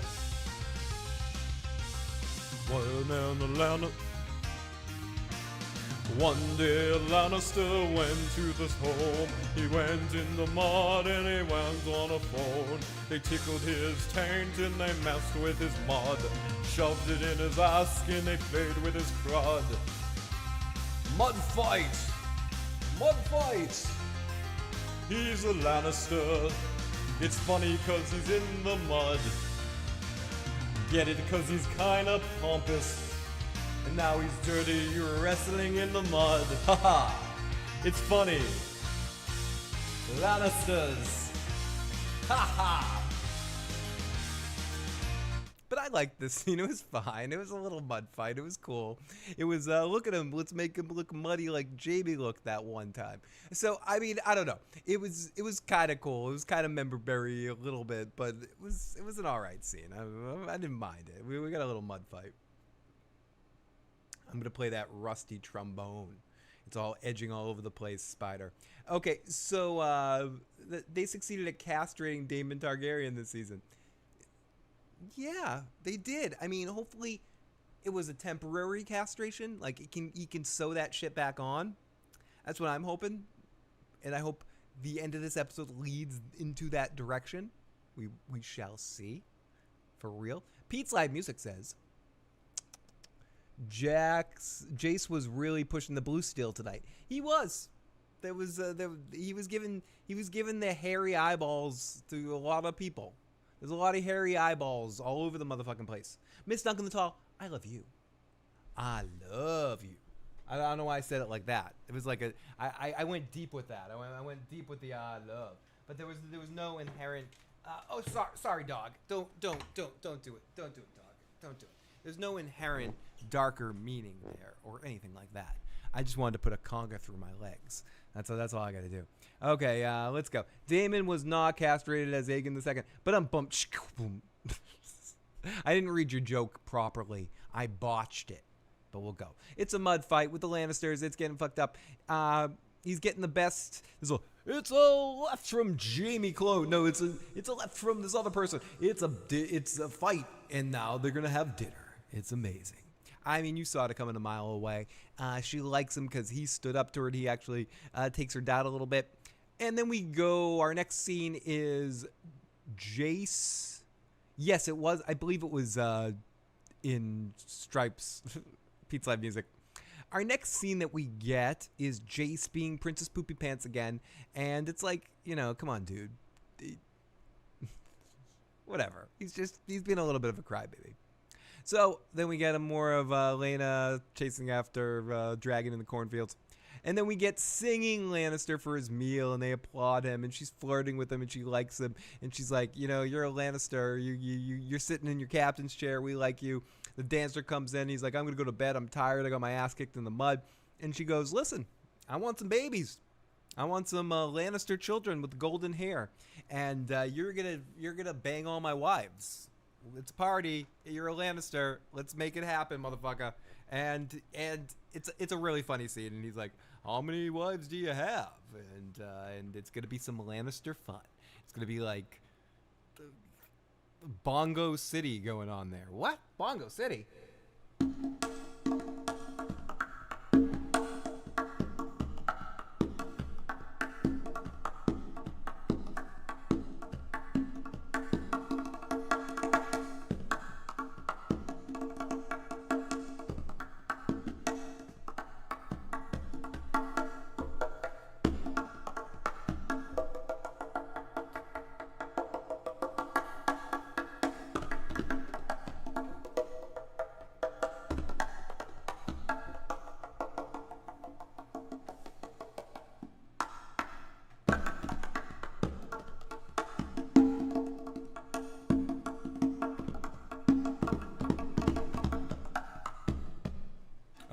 So enough of that. Enough of that silly bongo tippity and the tapping and the pooping and the popping and the zipping and the zapping. Let me put my conga drum over there. Please don't fall down, conga drum. Sorry about that. I started to get into that for a second. Okay, I drained my golden lion balls all over that situation. I'm tickling the twine, slapping the skins. It sounded pretty good with the effect. I was like, oh, that's all about a little thought. Okay, so let's continue. So she's flirting. He's gonna fuck all of her wives. It's a good time. Okay, Rhaenyra is serving the table of all the new dragon seeds, and it's a fun, crazy dinner. And it's a drunk mess. And there's and Ulf is hilarious. He's like, give me more wine, give me more food, give me all that sort of stuff. Miss Duncan the Tall. We do see Otto in the montage for 1 second. I'll get to him in a moment, but it's a blink if you miss it kind of moment. You see him in a jail cell, and yeah, it's a very brief moment towards the end of the episode. You see Otto for a second. Where's Otto? Where's Otto? Where's Otto? So yeah, Rhaenyra is serving the table, and she's like, "Yeah, you do well. You guys will be knights." And Ulf is talking shit. She's like, "You gotta be nicer if you're a knight." And he's like, "Well, make me a knight. I'll be nicer." It's a good kind of situation. And she says, "We need to strike now. Go hit their strongholds, kill lots of innocent people, and do the situation." Ulf is just like nodding away. Adam is like, "Sure, I'll hang out too." And Hugh hammers a little bit like, "We have to kill innocent people," and like, "Yeah, kill innocent. We don't have to do it, but we should do it." And no, we have to do it. And Jace is like, listen to my mother. She's in charge. And Ulf and Jace have the "you have no sense of humor" kind of back and forth vibe going on. And a message arrives from Harrenhal. And Simon Strong fears treachery. And Rhaenyra will not allow this shit to stand. The dude will not abide this madness. And she brings Adam with her, and they're going to head to see Daemon. So we go back to Daemon. Daemon is with Alyssa Rivers, and she's dreaming. And, she wakes him up, and she's like, or she's sitting there when he wakes up. And she says, "I'm going to the Godswood. Come on, wake your ass up, Daemon. Come with me. Your storyline's about to try to have some meaning here." So she walks with him. I mean, they have a lot of foreplay discussions, but ultimately she gets him to touch the tree. And she says he's ready for the real challenge at hand here. And he touches the tree, and he sees lots of stuff. He sees Bloodraven. He sees He sees Miss Dunk in the tall. No, he sees Dunk. He sees random Targaryen. He sees the three-eyed raven. He sees White Walkers. He sees dead Targaryens. He sees dead dragons. He sees Dany. He sees Dany's eggs. He sees Dany birthing the dragons. He sees lots of other shit. And Alice says, "You know what you must do." And we cut away from him. We don't see him again till later when we see what he must do. So Helaena and Aemon share a very good scene. He comes at her a little softer, and oh no, he comes at her a little softer. He's like, "We need each other. Mom just doesn't get it. She doesn't have the blood of the dragon. Come with me to Harrenhal and let me lay waste to Daemon." It's funny, you know. It's like, "Come with me. Come on, just help me lay some waste. Like, why won't you do it? Why won't you let me lay some waste? I don't get what your problem with here is. You know, if Ramsay was here, he would be okay with this, wouldn't he? Yeah, he would. He'd be fine with it." What am I even trying? What am I trying to? Oh, that's what I'm trying to do. Which body part do you need the least? You've been wondering This is Ramsay Snow, my bastard. who I am. You're just wonderful. Meat. So yeah, so Aemon is trying to goat her into fighting, and she says, "I had visions of you. I know you tried to kill Aegon. Are you gonna burn me if I don't listen to you too?" And she says, "Aegon will be king again, and you will be dead, swallowed up by the God's Eye." And yeah, there you go. And this was another great scene. This was one of Helena's best scenes, and she really stood up to him in a, not just in a character standpoint, but the two actors working, like, battled him. It was a great scene. Is Daemon going to be the three-eyed raven? I don't think Daemon's going to be the three-eyed raven. I think he was just seeing a vision of everything to kind of complete the thought of needing to support Rhaenyra and supporting what Viserys thought and the information that Viserys got, because there was a scene a long time ago, was it in season 1 or was it earlier this season? Well, either way, that Rhaenyra kind of tried to talk to him about this stuff, and he just kind of pushed her away because he didn't know what she was talking about. Now he actually does know what she's talking about. Jace is the oldest douche at the table. I mean, the oldest brother at the dinner table. Help me lay some waste. Sounds like your dragon is pooping. I mean, there was some dragon pooping going on. The dragon's got to poop. I feel like dragon poop is not a completely unnatural situation in the series so far. Last episode had a lot of dragon poop in it. I didn't get a chance to talk about last week's episode, but I mean, I did like last week's episode. I liked last week better than this week's. Not that I didn't like this episode, but last week's was even better. The dragon scene, the dragon seed scene was amazing. That was one of my favorite scenes of this series so far, and showed the balls and the craziness that this series could have without holding itself back. And I think it should lean more into that. Anyways, surely someone is the three-eyed raven before Blood Raven. I don't know who that person is, but don't call me Shirley, okay?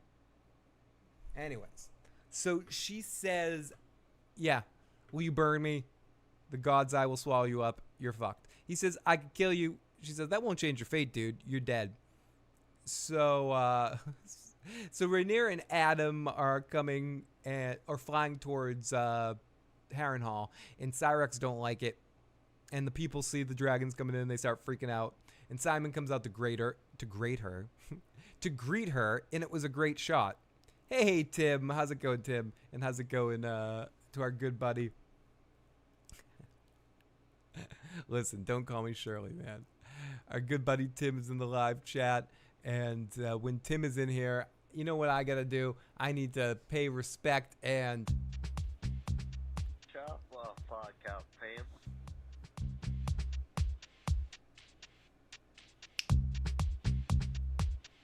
Chop off, fuck out, Pam.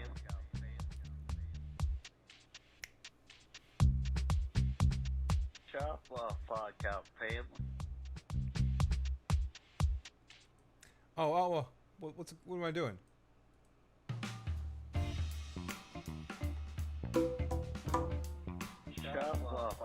out fame. Shut the fuck out fame. Shut the fuck out fame. Shut the fuck out fame. Okay, so great to see Tim in the live chat as always. I think he needs to show up, Mad Sinister McCall. I think it has to happen. I think it needs to. It needs to be a thing. Excuse me. Some people just let those out. I push the mute button on you. Okay, Simon Strong trying to snake young Daemon. I like Simon. He's a great character. He's one of my favorite characters on the show. He reminds me a little bit of Davos in some ways, or maybe I just want to do this voice. I'm no big city Harrenhal person, but Daemon Targaryen might be trying an insurrection, Rhaenyra. I like his style. So Rhaenyra and Adam come in, and Rhaenyra walks in the room and she sees all the soldiers and she's like, holy shit, there's a lot of people. And Daemon, they split the ocean, so to speak. Daemon walks up to her and with a smile on his face, he's like, I wasn't expecting to see you here. And he says that all these people are sworn to me, and she turns to him and goes, who are they? They may be sworn to you, but who the fuck are you sworn to, asshole? Are you sworn to me? And he says, wait, let me tell you about something. He speaks Valyrian to her, and he says stark words. Winter is coming. He had a dream about this stuff, and tells her basically everything we've been talking about. And she says, you sound like my daddy. And he says, well, I saw it. And you're the only one. You're the leader that we can unite. My brother chose you. And he kneels to her and says, you're my queen. You're my queen. I don't want it. I don't want it. You're my queen. You're my queen. He says that kind of shit, and she's his queen. He doesn't want it. People aren't expecting it. That knight dude looks pissed off. Simon looks surprised. It's a wah kind of moment, and it works, but he is all Team Rhaenyra. He's like, listen, I don't care. We're gonna hang out again soon, and you know what? You're gonna become my special person, and you are and you're gonna get here, and once again, Rhaenyra, you will be my... Shut your fucking face, Uncle Fucker. You're a dragon, Ryan, lion, Uncle Fucker. You're an Uncle Fucker, yes, it's true. No motherfucker that goes white like you. Shut your fucking face, Uncle Fucker. You're the one that fucks your uncle, Uncle Fucker.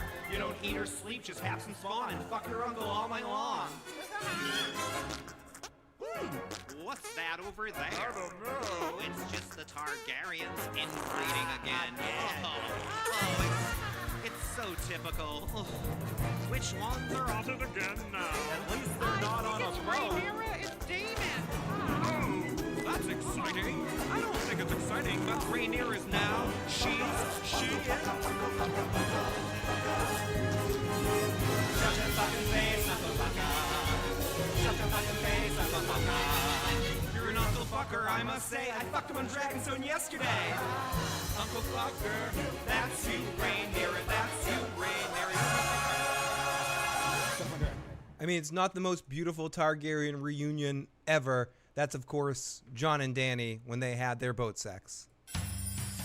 Let's face the facts about Jon and Daenerys. A love that's kinda gross. Though she's proud to call the wolf her guy, the thought of it makes me groan inside. I hope you all feel the same way too, and don't ever keep it inside. Cause a dragon eggs may need his wolf balls, but I just keep on laughing till I cry about this boat sex. It's not what I want. Boat sex with the dude and his aunt. There's nothing needed about it in my eyes. If they'd asked for my opinion, I'd emphatically say why. It's boat sex and it hurts my eyes. They're closer than the average man and wife. That's why your tattoo says Jon Snow knows everything. He likes to ride a dragon's bareback. He's the only Targaryen to be inside of her. That's true. It's true. It's true. There's no need to clarify. Oh no. It just gets grosser and grosser each day. It's like I had sex with my crazy aunt on a boat. In a totally glorified way. It's boat sex. That's gross, I admit. It's boat sex. It's making me sick. The feeling of watching two relatives having sex on a boat. He'll be there to watch her burn it all. She'll be there to watch the night. It's boat sex, and we all know why. It's true. We do know why. And yes, Helena is amazing. She. When I say I hate this crap, it's just what it implies. It's true. It's boat sex. It's boat sex. It is. It is. It's definitely. It's sad. It's boat sex. Old Torf. It's boat sex. I wouldn't go that far, but it was an edging kind of episode for sure. There was a lot of edging going on. Don't be sorry, Old Torf. This isn't an echo chamber. You don't have to bring positive energy to my motherfucking chat. That's what I'm saying. I want the negative. Bring me the negative energy. Bring me your hate. I'm the emperor. Your hate makes you stronger. Bring it. Bring it, motherfuckers. I need cheering up after boat sex. I'm sad now. That song makes me sad. It makes me sad. Let's talk about Otto in a fucking jail cell. Yeah, that's right. No. It's a hot tower rent tonight. It's a hot tower rent tonight. It's exactly. It's like when we see these two coming together again, it's like the feeling of two relatives having sex on a boat. So, oh my goodness. For the last episode here, thank you. And thank you, Iron. And the music video for Boat Sex was made by Johnny the Irish Wildling Stark Baratheon. What's his name these days? Giants Balls, whatever. You know, Johnny, that dude, whatever the fuck his name is. No, the dude with the hair, the Irish guy with the hair. You know who you are, motherfucker. Love you, Johnny. Okay, so great to see Ian in the live chat, and great to play some boat sex in here. I guess I'm playing all the classics tonight. Let's see. Let's continue on here. Let's zippity doo dah zippity yay this motherfucker right up in my wonderful day. What am I doing here? What's going on? What's going on in this situation? Sorry. I'm doing something. I'm doing something I shouldn't do because I'm buzzed. Okay, so let me continue here. So you're gonna die, says Helena. Great scene between the two of them. Then Rhaenyra and Adam come with Syrax, and we get this whole scene with Daemon and coming and facing her, and the whole scene that we saw with the flashback for all of that, and he gives himself to the queen. He bows. He says, and she's happy. You can see that she is satisfied about this. And then we go to Alan and Corlys talking about sailing and the blockade. And Alan is being his typical sort of closed off self around Corlys. And Corlys is like, you do a good job, but you need to warm up. And Alan immediately starts talking shit. It's like I've been in this situation. We've all been in this situation where you're holding your tongue and you're kind of walking on eggshells. You don't want to say the wrong thing, and someone pokes you the wrong way, and you're just like, motherfucker. It just comes out. It comes out, and this was that situation. It is like. It went hard here. It went hard on this situation, and apparently the king, Julia. Yes, the king's penis has blown up like a sausage. Apparently that's a thing. Okay, so Alan and Corlys have this conversation, and then he eventually just freaks out on him, and he's just like, listen, I don't want your advice. I'll do what you say, but if you give me any more goddamn advice, I'm gonna fucking fuck you up, motherfucker.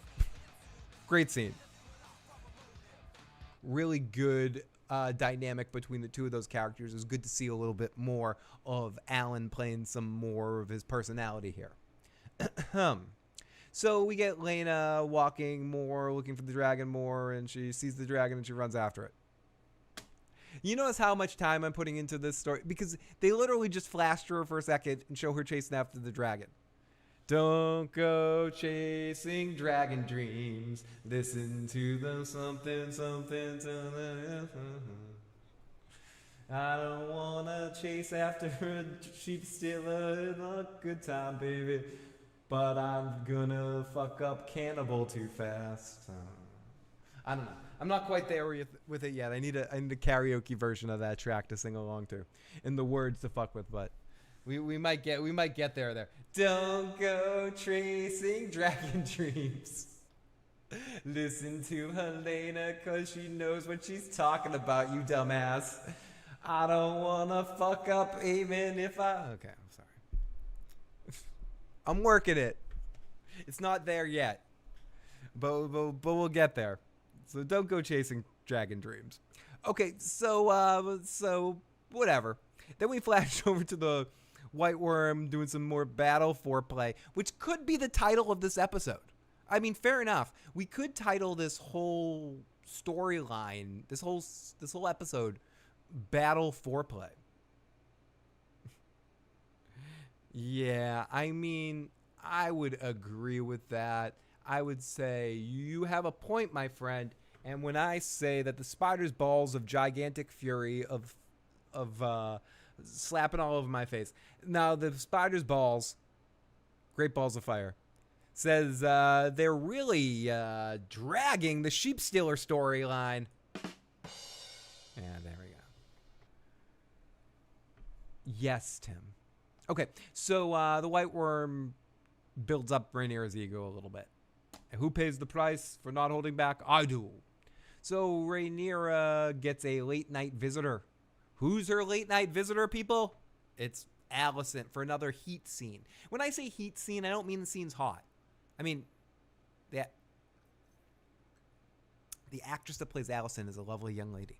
So it is, it's a hot scene in some definition of that word. But I will say that what I mean by heat scene is it's a scene like in the movie Heat when Al Pacino and Robert De Niro meet and talk a couple times. We get a couple of Alicent and Rhaenyra scenes like that. I wish I was a little bit Targaryen. I wish I was a baller. I wish I had a rabbit in a hat and a 65 Impala. No joke, Rhaenyra had one job, protect the kids. She had now abandoned them. No chance this ends badly. No chance, Julia. I don't go chasing spider balls. Listen to the spider.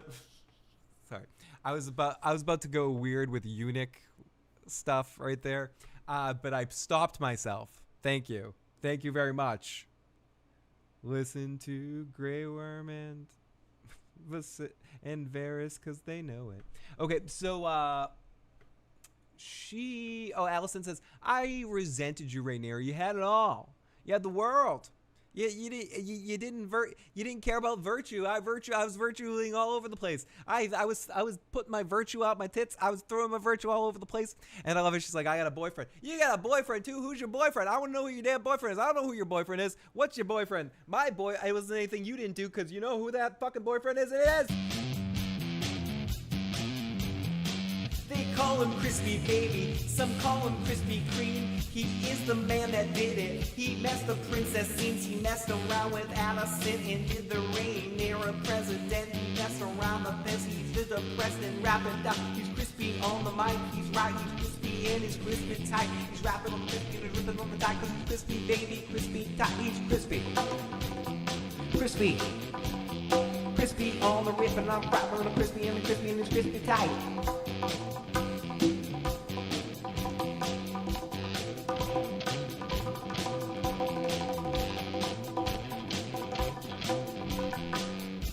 The crispy one, he is the crispy fun. Why can't we see him die? Why can't we see him die? He's crispy on the rye. He's crispy in my eye. He's crispy, crispy, crispy, crispy. the cream. Crispy, all the Krispy Kreme, you rockin' in the dream, cause he is the dream. He's a crispy motherfucking Krispy Kreme. Okay, enough of that shit. What am I talking about? Why am I Crispy? I didn't need to bring up Crispy. I didn't need to talk about him right there, but I wanted to sing the goddamn Crispy song because he is mentioned here. And it is a fucking point. I need the Heimlich maneuver because I am crispy all over my pants. Spider's balls of gigantic fury. I'm really on the fury thing tonight. Your balls have a lot of fury tonight, Spider, in your shit. It's a crispy time, Ian. There is no definitive version of the Crispy song. It's an evolving mess of disgustingness, and that's a unfinished song written by Craig. That's Craig on bass as well, the lead guitar player. So maybe this might actually become a real song by my band, the Crispy song. You know, we'll try. And I don't know why your balls are furious tonight, Spider. But they are. They're like every time I refer to you, they're furious tonight. This is motherfucker. Okay, so Allison's just like, you know, I want to kind of peace out. I want to get out of Dodge City here because I'm not very interesting on the show anymore. Can I just take Helena and leave and disappear? And Rhaenyra's like, you can't fucking disappear. What the fuck are you doing? You start some shit and you run away? And she's like, I didn't start some shit. She's like, yeah, you started some shit. But they go back and forth. They have some interesting dynamics going on. Alicent ultimately ends up being like, listen, when Aemon leaves King's Landing and everyone else leaves and everything's open, you just come. I'll open the doors. You come take the throne. Don't kill anybody and let me and Helena leave and we're done. What about Aegon, says Rhaenyra, and Alicent's like, well, you know, he's kind of an invalid now, and I can kind of make him believe whatever he wants to believe. He's kind of a mama's boy, so, you know, maybe he can survive. He can leave with us. And Rhaenyra's like, no, dude, I got to go in there hard, and I got to take this motherfucker and behead him and prance his body through the city. You know, like, come on. You know what needs to happen. You came here knowing what needs to happen. You know, a son for a son. Make your sacrifice, girl. And she agrees, and she says, let me go. Come in 3 days, or... you know, take me as a liar. Alicent says, I want to be free. And let me get away. So then we get into a montage with a really great piece of music created by Raymond Jamnami. Just a good piece of music. And we see all of our regulars, and we see mounting. We see our dragon rider team. We see Lana chasing a dragon, finally finding it. She goes chasing dragon dreams. Yeah, she does. We see soldiers marching everywhere in each direction. We see Starks. We see Lannisters. We see the callbacks and musical definition to the Reigns of Castamere, which is great too. We see Daemon looking over a great giant group. We see Alicent walking. We see Alicent walking again. We see Alicent walking again. We see Alicent walking again. We see Lannisters. We see Greyjoys. We see Alicent walking again. We see Corlys sailing. Alicent walking again. We see Lena seeing a dragon and running up to the dragon, and it's going to happen. She eyes the wild dragon. She's happy. She's excited. It's going to happen. And we cut away. We see Alicent walking some more. Aegon gasping because he's escaping. And then we see Alicent and Rhaenyra trading big end shots that are very similar. And that is our end of our episode of this particular season of this damn show. Oh, and I forgot what else we saw in all that. We see Otto in a jail cell. It's a hot tower rent tonight. It's a hot tower rent tonight. Fuck Otto. Fuck Otto. Fuck Otto. It's a hot tower rent tonight. It's a hot tower rent tonight. Fuck Otto. Fuck Otto. Fuck Otto. Fuck Otto. It's a hot tower rent tonight. It's a hot tower rent tonight. Fuck Otto. Fuck Otto. Fuck Otto. Fuck Otto. Fuck Otto. Fuck Otto. Fuck Otto. Fuck Otto. Fuck Otto. Fuck Otto. I agree with you, man. Fuck Otto. Let's play this song one more time, too, from our very own Pete's Live Music, adding to the musical. Pete and I are writing a House of the Dragon musical, and Pete has added a new song to the mix. This is a good song to our favorite dragon. I wrote me a song. Feel free to jump right in. It goes a little something like this. Motherfucking Vermithor, motherfucking Vermithor, motherfucking Vermithor, motherfucking Vermithor, motherfucking Vermithor, motherfucking Vermithor, motherfucking Vermithor, motherfucking Vermithor, motherfucking Vermithor, motherfucking Vermithor, motherfucking Vermithor, motherfucking Vermithor, motherfucking Vermithor, motherfucking Vermithor, motherfucking Vermithor, motherfucking Vermithor. Mother. That's all I got. Motherfucking the Domathor. Yeah, why is this fucked up asshole fucking locked up? And Pete Easy. I was just gonna call you Pete's Live Music because there is another Pete's Live Music, and that's who was singing right there with our Vermithor song. But you know what? That's a good damn question. Why is Mr. Otto Delaney, wrong show. Why is Otto Delaney locked up? But he's also locked up. And why is Otto locked up? Ooh, I like the bass line. Doesn't really match. No, it doesn't match the vocals at all. It's I'm struggling to find the song to match. We're gonna need to write our own song. Or I do feel like this one, if it didn't have the music through the whole through, I could get the timing right of it. I wrote me a song. Feel free to jump right in. It goes a little something like this. It's the best one. Motherfucking Vermithor, motherfucking Vermithor, motherfucking Vermithor, motherfucking Vermithor, motherfucking Vermithor, motherfucking Vermithor, motherfucking. That would be the closest one that I have so far. If I could get that without the lyrics coming in all the way and get the timing exactly right, I think I can make it sound a little good. But I do think we need to create our own song to this one, similar to the way we did with our good buddy with Dick on here, you know.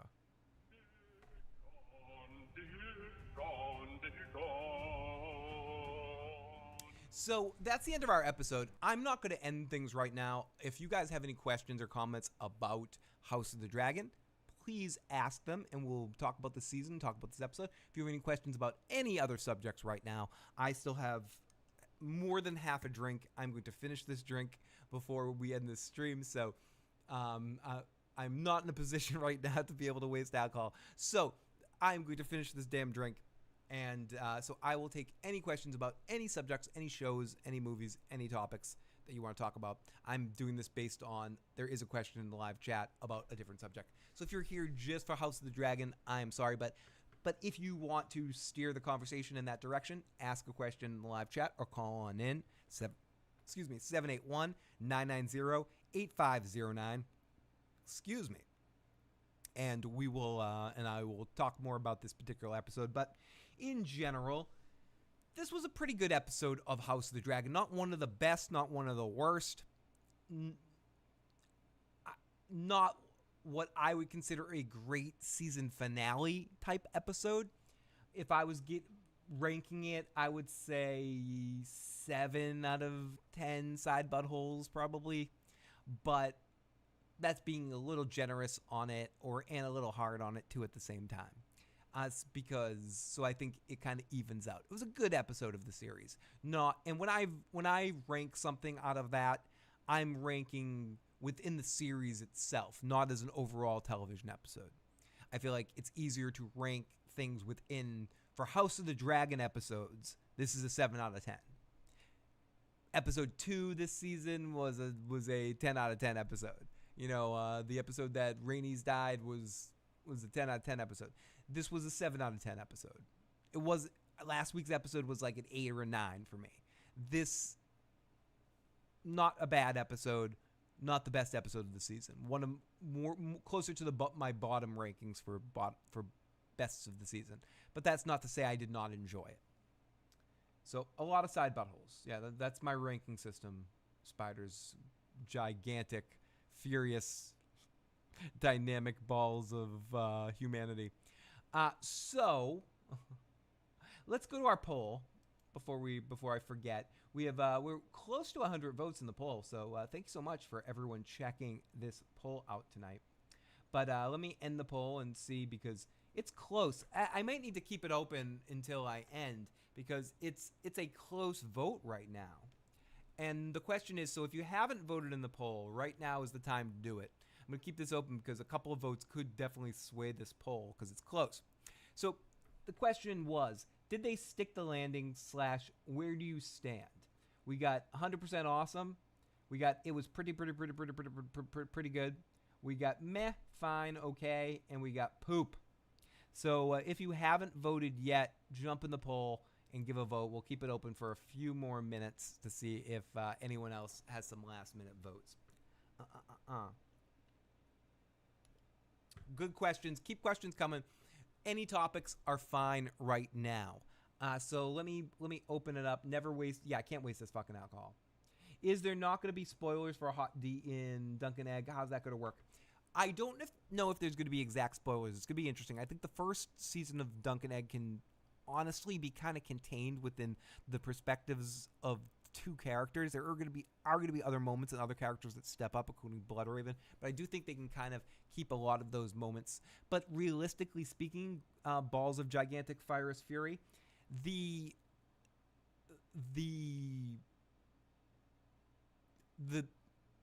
talk about this in Game of Thrones. There's an episode, I forget if it's in season 1 or season 2, where they basically they tell you the story of exactly what happens here anyway. So it's already been spoiled in the main series, so who cares if it's spoiled in another series? We got the amazing, wonderful, incredible Jackie C in the live damn chat. Julia says, I thought last week was a 9. I thought this week was a 6. I would say similar, Julia. I am more... Last week was like an 8.5-ish, and this week was a 7, but I would agree that I enjoyed last week a lot more when it comes down to it. Audrey says, hey, by the way, I didn't like how the season ended. Since we can ask any question, what do you think about Robert Downey Jr. coming back to the MCU? I think it's interesting that he's going to be playing Doctor Doom, because I do think beyond the stunt casting aspect of it, just the fact of Robert Downey Jr. playing the character of Victor Von Doom makes sense. But I do think it's uninspiring casting in a way. I like that he's coming back to the MCU because I think Robert Downey Jr. is a great actor, and I think he's going to bring a lot of charm and interest to that character, and I can actually see him eating up Victor Von Doom, and I think it's going to be well done. I don't know if it was done because the MCU is, besides obviously Deadpool and Wolverine doing really well, and Guardians 3 being a great movie too. But other than that, most of their stuff that they've tried since Endgame hasn't really hit. So what do you do when stuff fails like that? You kind of bring back old actors. So I don't know how much of it's stunt casting versus thinking he's the best guy to play the role. I do think he's one of the best people in the acting world to play that role, but I do think other people could play that well too. I hope it's not just a reason to get him to somehow be Iron Man again somehow, but I am interested to see it. I'm not horrified by the news, and I do think it could create some interesting opportunities for that character. I'm probably in the minority that actually likes Julian Moore in that role. Not that he'd get it in this situation, but I thought he was one of the best parts of those original movies. Or not the original, you know what I mean, the what are we going to call them, Jessica Alba ones? Open discussion. By the way, I didn't like how the season ended since, oh yeah, okay. So what else, what other damn questions do we have? What are your thoughts? I think it's, Mr. Friedman, I think it's fucking sucks. It sucks and it stinks and it stinks and it sucks and it sucks and stinks. Stinks and sucks and sucks and stinks and stinks and sucks and fucks. I don't like it. Not one bit. I wrote me a song. Feel free to jump right in. It goes a little something like this. Motherfucking Vermithor, motherfucking Vermithor, motherfucking Vermithor, motherfucking Vermithor, motherfucking Vermithor, motherfucking Vermithor, motherfucking Vermithor, motherfucking Vermithor, motherfucking Vermithor, motherfucking Vermithor, motherfucking Vermithor, motherfucking Vermithor, motherfucking Vermithor, motherfucking Vermithor, motherfucking Vermithor, motherfucking Vermithor. Now, that's all I got. Thank you. That was enough. Sonic, your boy. My thoughts on Aerosmith retiring. I think it's obviously a shame because I think musically they all have like more left in the tank, in the sense if Steven's voice didn't go, I think they would be playing for a long time. But that being said, a lot of my early concerts, obviously being from Boston and Aerosmith being from Boston, were Aerosmith shows. When I was very young, Aerosmith played this outdoor Coliseum football stadium very much close to where I lived. And one of my early memories is just remembering how loud it was pounding through the hills, so to speak. So I think they're one of, in the conversation for one of America's best rock bands. And it's a shame to go out like that. It's, again, I'm not the greatest vocalist in the world. In the live chat, we have an amazing vocalist, Carla, who I wish distance wasn't an issue and time wasn't an issue. I so want you on a track on this song I'm recording right now. But anyways, when someone can't sing anymore because they lose their voice, it's even sadder than somebody, kind of slowly losing their voice over time, like singers that can sing into their old age but maybe don't quite sound as good. The saddest thing is when you're such an amazing singer and an injury happens or something happens to stop your singing. And I think the greatest example of that and the saddest tale of vocal beauty is Julie Andrews. Julie Andrews maybe has one of the most beautiful instruments ever in existence. Right up there with some of the gods of singing. I would put Julie Andrews right on that list if I'm making that, of musical theater especially, but just voices in general. You're doing like Aretha, Whitney, Michael Jackson, Julie Andrews. She's in that conversation. She's in that list. Minus like opera singers, which it's not fair to include them because that sways my bell curve. But just an incredible singer in the way she lost her ability to sing. And what's happening, Steven Tyler, I think, whether you're a big Aerosmith fan or not, in the conversation for the top rock vocalist of all time in that conversation. Whether you want to say it's John Lennon, Robert Plant, Freddie Mercury, Roger Daltrey, Jim Morrison, Jimi Hendrix, I could name 20 other people, or if you want to take it into different ages, Chris Cornell or Eddie Vedder or whatever, or even further up in time too. Like Jack White, or we continue that list. But whoever you think the best rock vocalists are, Steven Tyler is in the conversation. And to go out in a way that, a vocal injury that makes you need to have to stop, I think is, that's worse. That's a bad thing. So I feel bad for Steven. I feel bad for the people that had tickets to Aerosmith shows beforehand. You got to see Black Crowes and Aerosmith together. Chris Robinson's on that list. I put Chris Robinson in some of the vocalists. I got to see Page tour with Black Crowes in the early 2000s, was it? Whenever it was. That was just incredible stuff. And hearing Chris Cornell sing all that Chris Robinson sing all that Zeppelin stuff. I would love to hear Chris Cornell would have loved to hear Chris Cornell sing that Zeppelin stuff. But that's my thoughts on Aerosmith retiring. It's sad. It's a sad rock and roll tale right now because, musically, I think they wanted to finish this tour on their own recognizances, like be able to finish up the tour, and unfortunately they couldn't do it. So, thank you. You're fucking amazing. And let's continue. Yummy pancakes. I had way too... Drink it up. I'm an emotional roller coaster. I can't wait to watch comic book movies. I can feel my eyes in McDonald's. Aerosmith are legends. Oh, no doggo. I like the Night Flyers because it's a complete story. They were supposed to make a wild card series, but I don't know what happened. I remember that Aerosmith live video with Liv Tyler, the Crazy video. And that was... Alicia Silverstone got her start with the Aerosmith videos as well, with the Crying video, and then she was in those following videos as well for Amazing, and then eventually Crazy as well, which which had her in it, which had Liv Tyler in it. Chris Cornell was a legend. Shame what happened to him. Absolute shame. I mean, if we're making a list on top rock vocalists, Chris Cornell would definitely be in the conversation as well. It's a shame a lot of the great vocalists of that 90s age are gone and didn't get to see where their musical voice developed. Lane Staley, Chris Cornell, Kurt Cobain, all of those people, and Shannon Hoon, who is maybe my favorite of all of them, as I mentioned on other streams before. Huge Blind Melon fan. Oh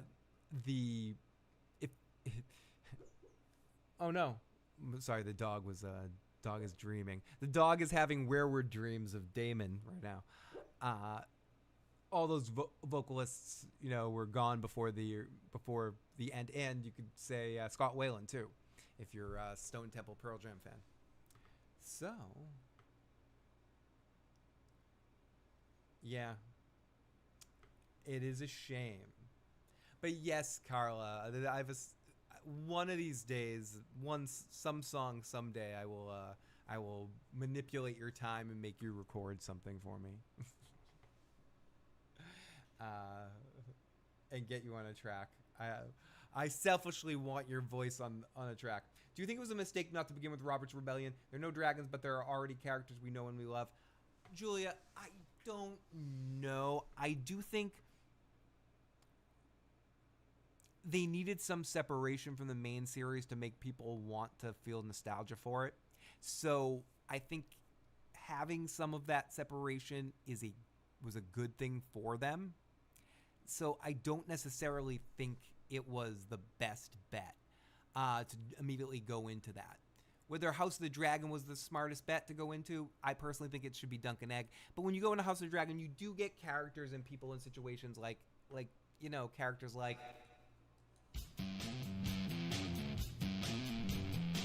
They call him Crispy Baby, they call him Krispy Kreme. He is a rockin' baby, he's in the crispy scenes. He has a sex with Allison, he messed with Rhaenyra's president. She messed around with him, he's Crispy Robert, Crispy Beth. He wants to die, he has it in his eye. He is the crispy man, and he is crispy why. He's got a crispy face, and he is crispy try. But he is crispy, and I want him to die. He is a crispy...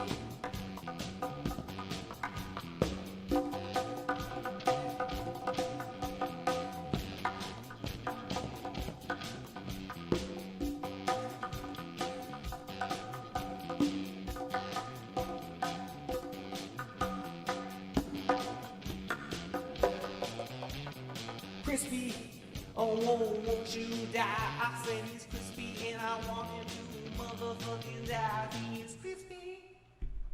Crispy lies. Okay, no, enough of this. Why am I? It's the last night of the year, so I'm banging the crispy song into the fucking shit, into the fucking floor. Choo choo, potato chip that shit. Carla, I would love to make you do it. Like even for this song, it's a song called St. Louis, and I hear a female voice on it in the background doing sort of like the first. It's I met this girl, I knew where she was lying. I met her to stop the dying. Maybe we can do a remix of it at some point in the end. Once you can hear it a little bit and kind of get a feel for it, instead of sending you the pressure of like sending you a GarageBand file and being like, send me back. Listen, Carla, in about 2 days, in about 3 days, because you can send me back a finished version of that and triplicate. So maybe we'll do it once I finish the track. I'll send it to you so you can see if you enjoy singing along to it, and if you do, we can release a second version of it with you on it, something like that. I don't want to put pressure on you, Carla, live on the stream. Like, Carla, you want to be on my track night now, and I'm jamming all of a sudden for some fucking reason. But I definitely want Carla on the track. I was talking to my cousin, my guitar player, about it. I'm like, I know, I want it. I want it on the track. Okay. Anyways, let's continue. The Carla remix. Yes, absolutely. I want the Carla remix at some point, Carla. So we'll talk about this. I did. What you talking about? I became a bit Canadian. Oh, Pro Tools is better. See, you're using something better. So yes, we'll figure it out at some point. Exactly. I don't want to go through the trouble figuring that all out now, because we're in a hurry to put out the track, because it's been like a year since we put out a track, so we want to put out another one.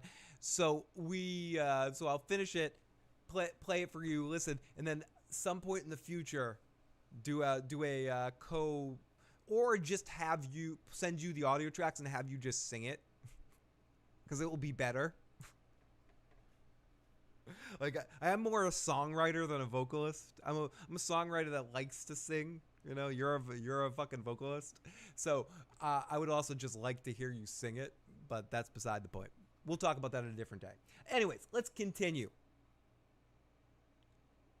And so, yes, they're going to ruin it, unfortunately. I hope not. I'm just convinced that the source material is too dark for the general audience. I feel like they're dragging the story out because even the showrunners don't want to film what's coming. I hear you, absolutely. I do think they're setting up for season 3 to be dark as shit. They were talking about it in the last in the aftermath of the episode, talking about it's going to get dark, it's going to get down, it's going to get disgusting and gross.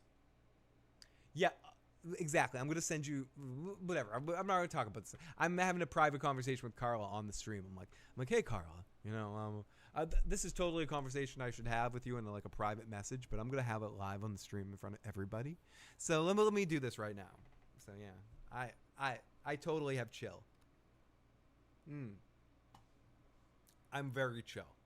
And you know what? It's time to recap the chat. What?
Spider. My facial hair grows in like about a week.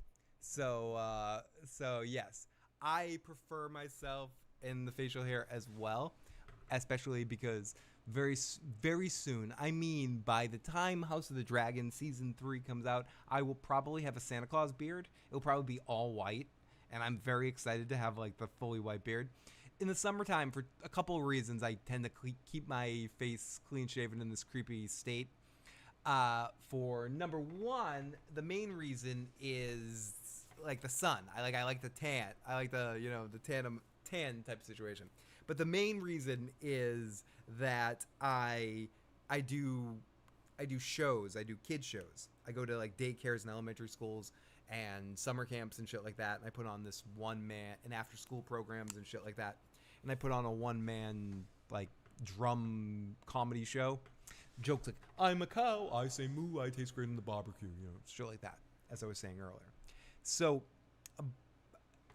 for whatever reason, little kids, especially little babies, they react better to this than when I have a big multicolored messy beard. When it's all white, when it's Santa Claus, full Santa Claus, I'll be able to keep it longer, because then I won't have to worry about scaring some kids. But by the next time you see me on a live stream this month in August, because you'll see it. If earlier today, waiting like less than a week, it's already starting to grow back now. I can't help it. So the beard is inevitable. Jackie, it's the way I enjoy doing my beard. I guess it's this mustache beard combination because I detach right here, so I have it right there and then right around here. That's my clean beard situation. I used to keep it connected, but until it's all one color again, eventually when it is, I will do full Santa Claus beard. And again, I expect that by next year. It's coming quick. Most of my beard is white. This is the last baskin of anything, and it's starting to go. Phil, are you still going to do a postseason book show? I think what we'll do at some point is on Teflon TV, and maybe I'll multicast it and see if Tony's okay with me doing the multi-stream. And we'll do sort of like a postseason discussion, and we'll do a couple of book spoiler situations with Tony and I, and we'll see if Bridge is available too to jump on in for one goodbye till we talk to Bridge 2 years from now again. But it was awesome to get to talk to him on some casts this year too. Bridge, my other usual suspect brother, is amazing people, one of the hugely talented and incredible positive energy person. As cool as he seems, Bridge is some of the best people. And Tony and I love whenever he pops up when we get to do these Song of Ice and Fire seasons. So hopefully Dunkin' Egg really is in 2025, and we can get Bridge back for that as well. I hope they don't rush the fucking process too. Thank you, Jackie C. When I was in a play in 2019, I think if you look back on streams in 2019, around right before the pandemic shit, I had a mustache for a while because in the play I was in, the director wanted me to have a mustache, but I would never, like, unless it was for a part or caving into the mustache march of it all, I wouldn't really do that. I prefer, as much as I like the usual suspects, as a name for us, I prefer the unusual suspects, but either works for the situation. I want to get to a point where Tony and I are doing like weekly podcasts on multiple subjects, and just part of those long shows are us talking about TV shows, where we're just sort of just bullshitting a little bit, grip and rip news articles and random stories of the day and just babble about it. I think Tony had an idea for that a few years ago, and we never actually did it. Like, I think you wanted to call it Daily Issues where we came out every day and sort of just talked about shit. So I would love to figure that out at some point with, but you know, trying to balance this stuff and actual work is tough sometimes. You know, to be able to have the time to be able to do shit, especially this has also just been a weird year for me with some health shit, and as much as coming out here helps and it feels awesome to come out here and talk to all you people, when bad shit's going on, like, I can't do it because this is genuinely me. This is really me. And if I'm down about something and I came out here and tried to do this, this would be me. Yeah, hi.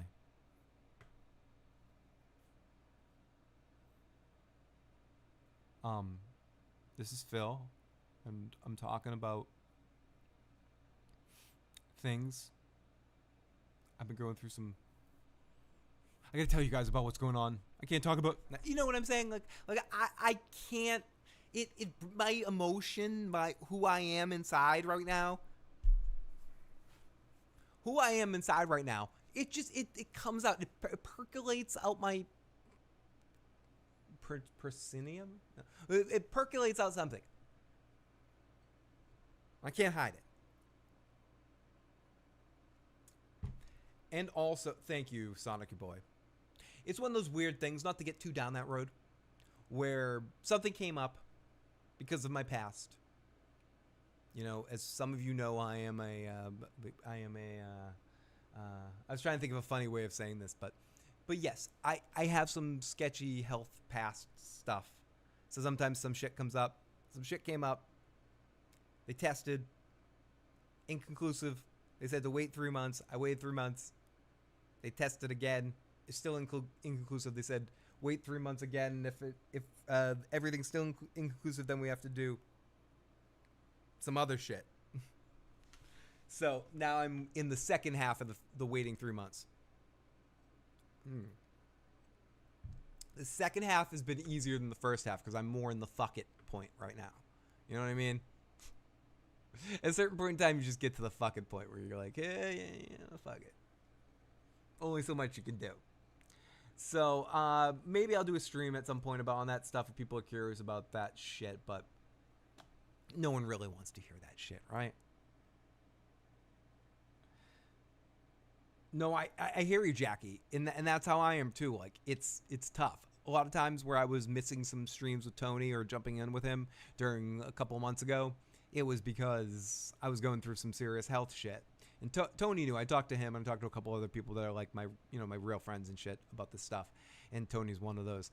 And like it's all encompassing, you know? And I also went through a bad breakup about a year and a half ago too that sort of set me off a little bit. And shit happens, you know? But health stuff is way more important. Fuck doctors. My mom went through them and kept operating for no reason. They can definitely suck, and also vets can suck too. There's some horrible stuff. I don't even want to talk about this shit. I'm going down some dark roads here. I'm going down some dark roads tonight, but whatever. The people that are staying, we got a small crew here, so it doesn't matter. But I'm dealing with some shit. We dealt with some shit with my dog, where my dog had the wrong diagnosis from a vet, and they gave her medicine for a fucking a year that basically killed her with the medicine, and it was the wrong diagnosis. But whatever.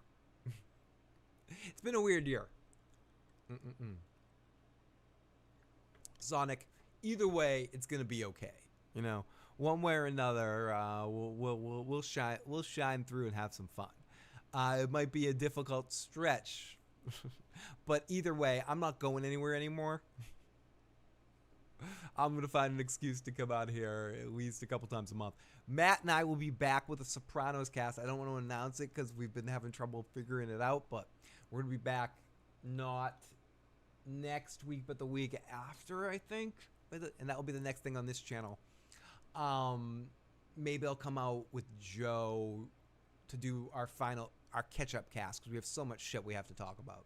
so much shit. Get Joe's thoughts on this show. Get Joe's thoughts on. We want to talk a little bit about Interview with the Vampire. We want to talk a little bit about the Curb Your Enthusiasm finale, Invincible. There's a lot of shit we have to sort of play catch up on a little bit. So hopefully I'll get Joe out here soon to do that.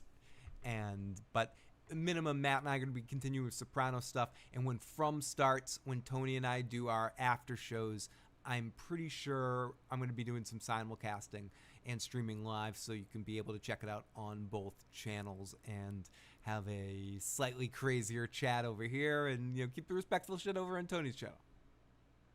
Because we all got fucking issues. We all got issues. A medical issue stream? No one wants to hear that medical issue stream. Do they really? No. It wouldn't be fun. I mean, it would be fun. I'd probably make it fun. I probably would. Tight side buttholes. Side motherfucking buttholes. Phil, go down the dark roads. We're coming with you. I'm coming to see you.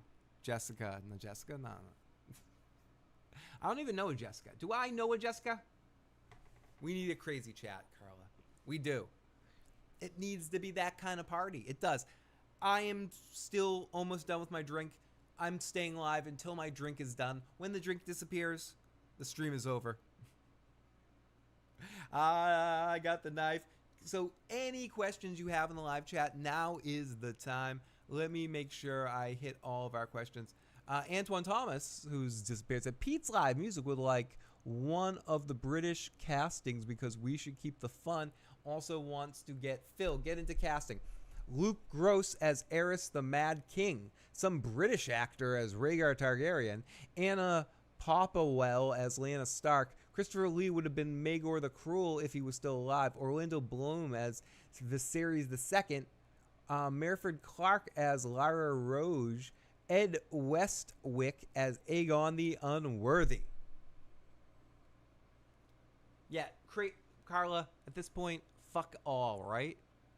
This is crazy after dark, anything goes territory for whoever's left over in this stream at the end of the night. We got a bunch of people. We got 30 or so folks hanging out with us right now, 20 plus people, just in case we go below 30. Hanging out. I still have half a drink left. I'm not ready to go anytime soon. I'm more awake than I usually am. Let's fucking hang out a little bit here, which means I'll probably be on 5 more minutes. But either way, let's have a good time. And for a quick second, just so I give me an opportunity to drink, let's listen to a little bit of where it is. No, I'm like looking at songs. I'm like, what songs am I playing here? Well, what is this? What is this? What is this?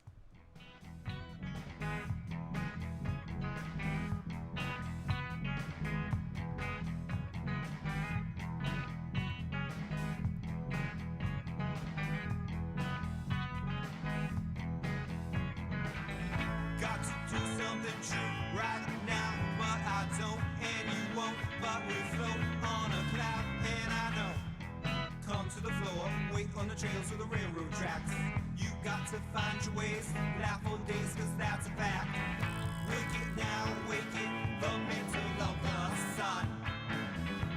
A lion horseman holding a wand.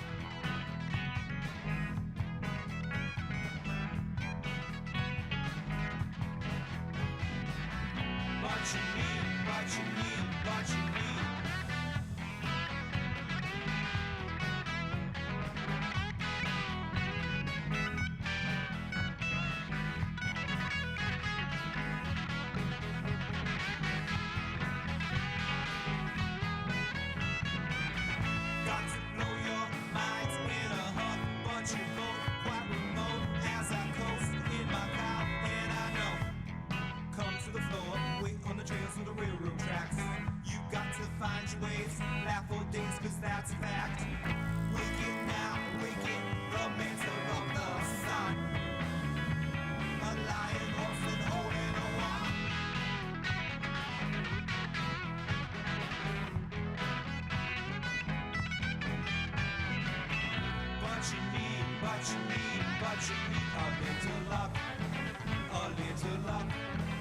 A little luck.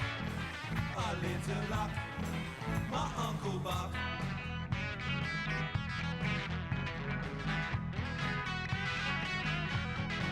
A little luck, a little luck, a little luck, a little luck, my Uncle Buck.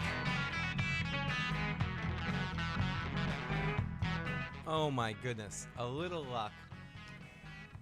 The Lord of the Rings Season 2 is starting up. I couldn't really get into Season 1. Wheel of Time has been good. And I must admit, I need a new show to watch. Like, I need a new show to stream. And Julie was saying, I can't wait to hear you talk about Interview with the Vampire. Tony and I definitely need to cover it more. We need to talk about it more. I mean, I think it's a credit to the series that wasn't expecting much and really sort of just killed it. So I've been a huge fan of that, and I'm looking forward to talking about it.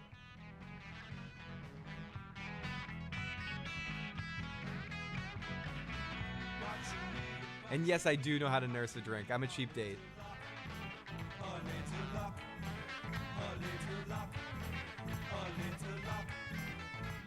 It's more...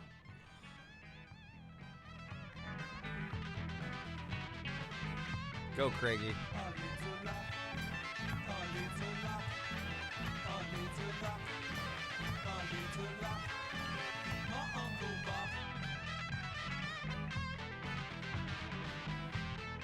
I will definitely try to check that out. Sharp. Thank you, Two Piece Trip, for that song right there. Very much appreciate you guys. Okay, so is it this type of night? No, it's not this type of night. Sorry for the songs. I'm taking a quick breath.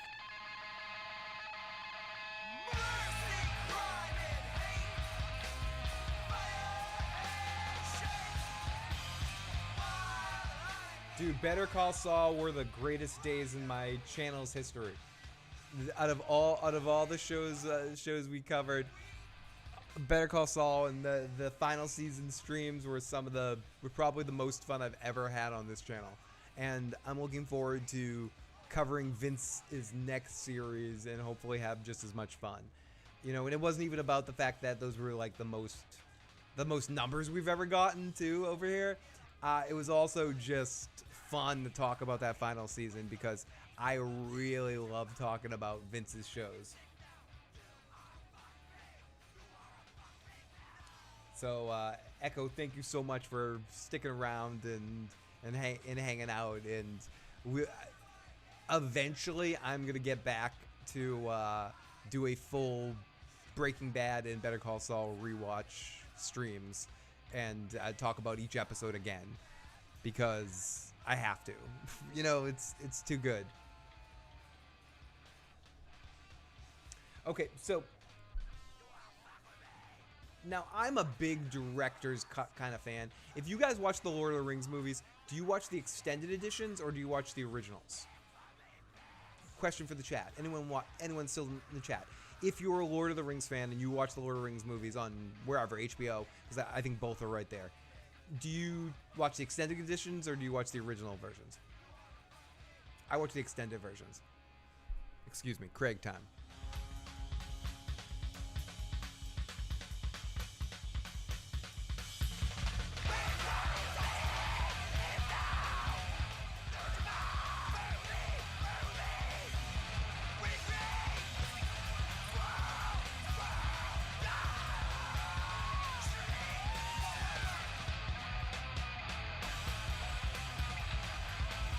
Oh wow, the guitar solo is on like a different track, so you can't hear it.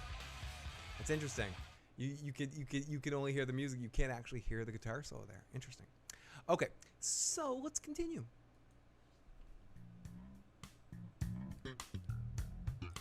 X-Men 97 was really it was so good, I would call it underrated. X-Men 97 was good. They really understood the job. It made me excited for them to kind of go back to, like, maybe see a resurgence of the Spider-Man animated series of that age. But they really did it. They did it justice, baby. They did it just as right. They did it just as right.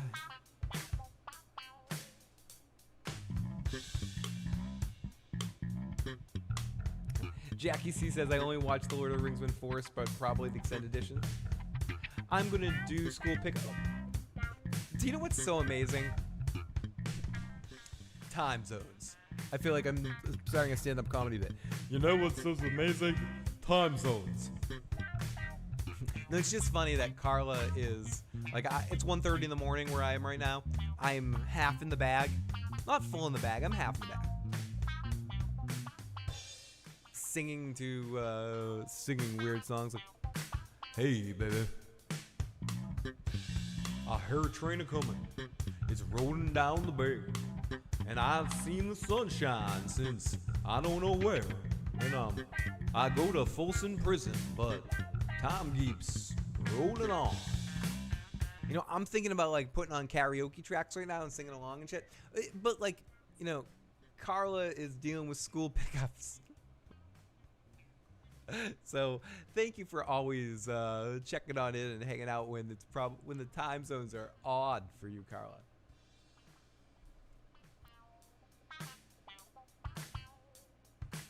Otto was in this episode. It looked like he got captured or something. He did. We saw him for just a flash in a cell. Fuck Otto. I don't know what he was doing, but it was good to see him. I miss him. Get him back in the show. The show's better with Otto. He's a funny guy. Let's see. We're at around the 3-hour mark. I finally did it. I've been nursing this drink for the last 3.5 hours, but I'm almost done, and we're gonna start to wrap things up here.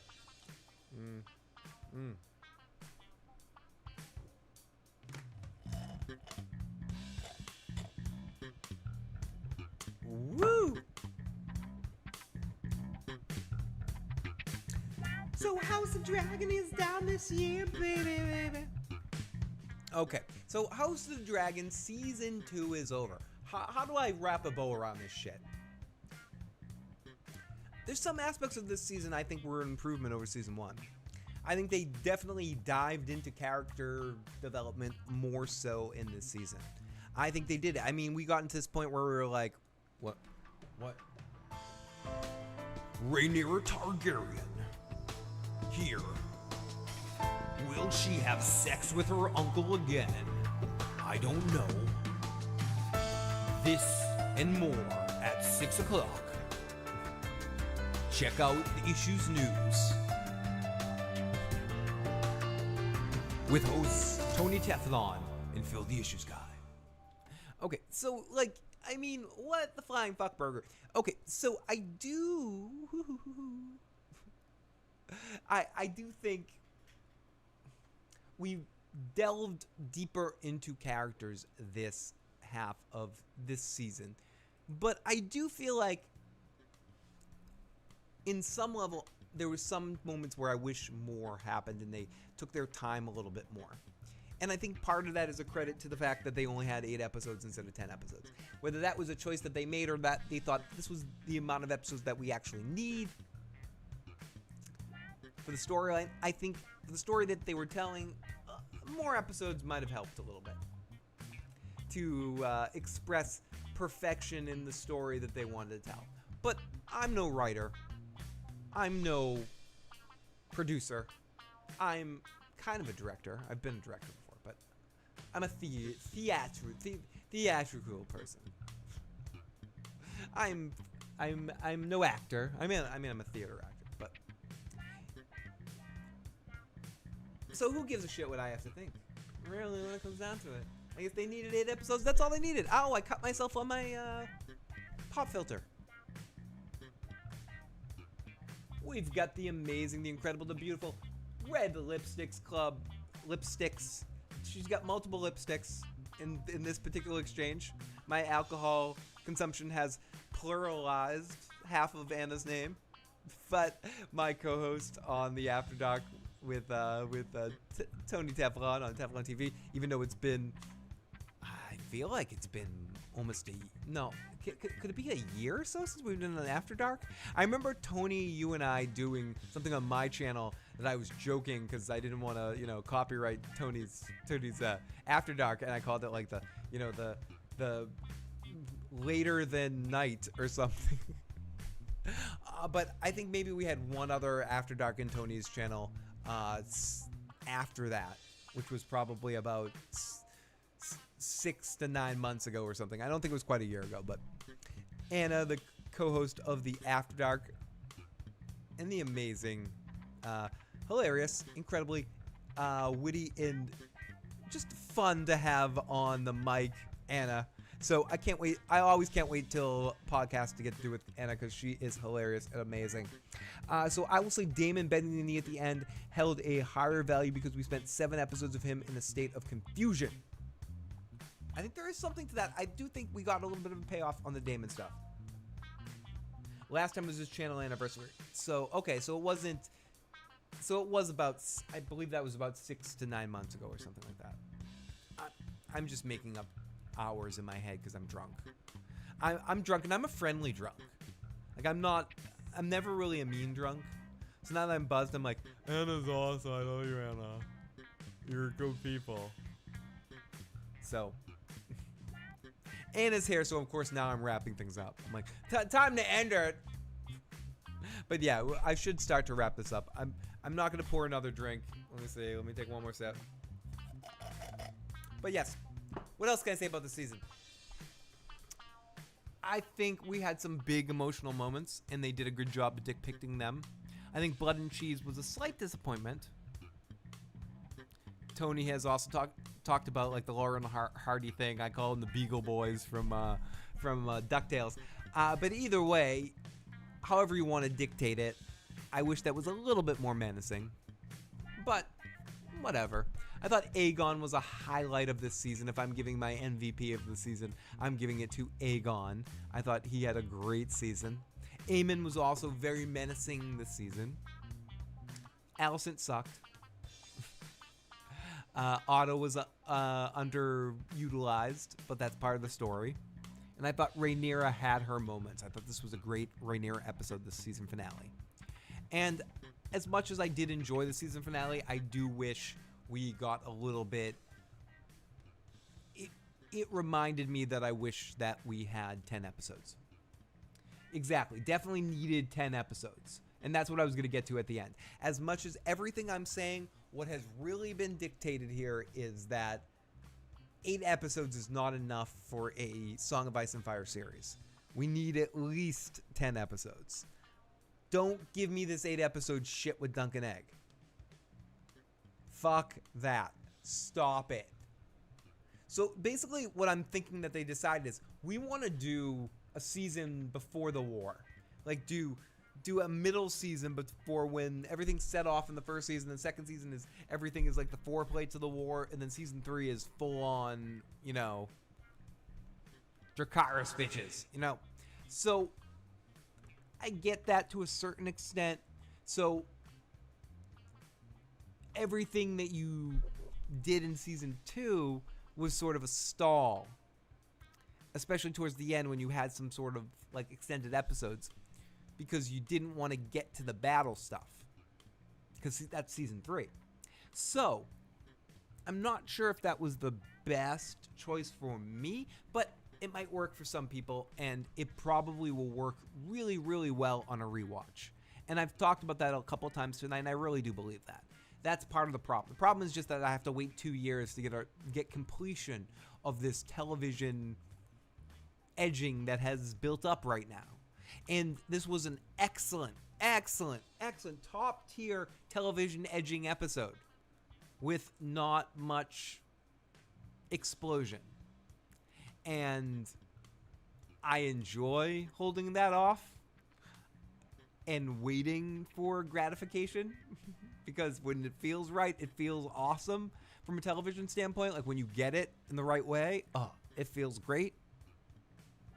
2 years is a long time to wait. That's all I'm saying. Let's take a couple of live chats and then I'm going to call this a stream. It's going to be 6 episodes, dude? Oh, Naomi, don't squash my dreams. The bat...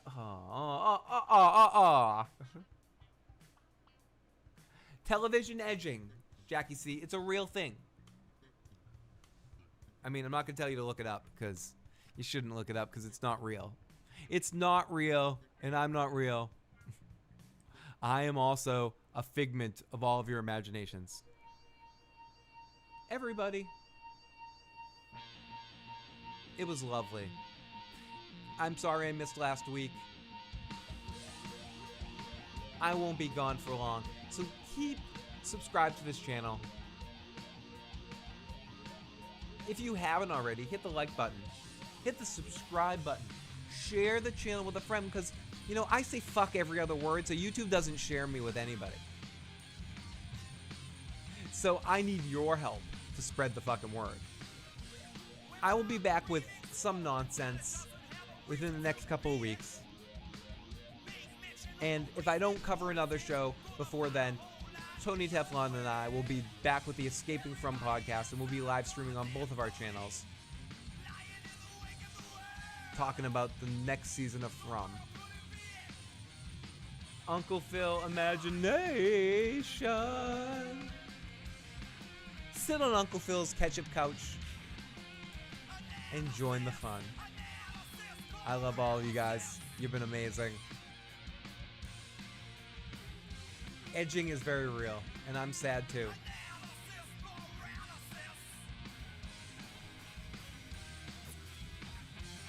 Love you guys.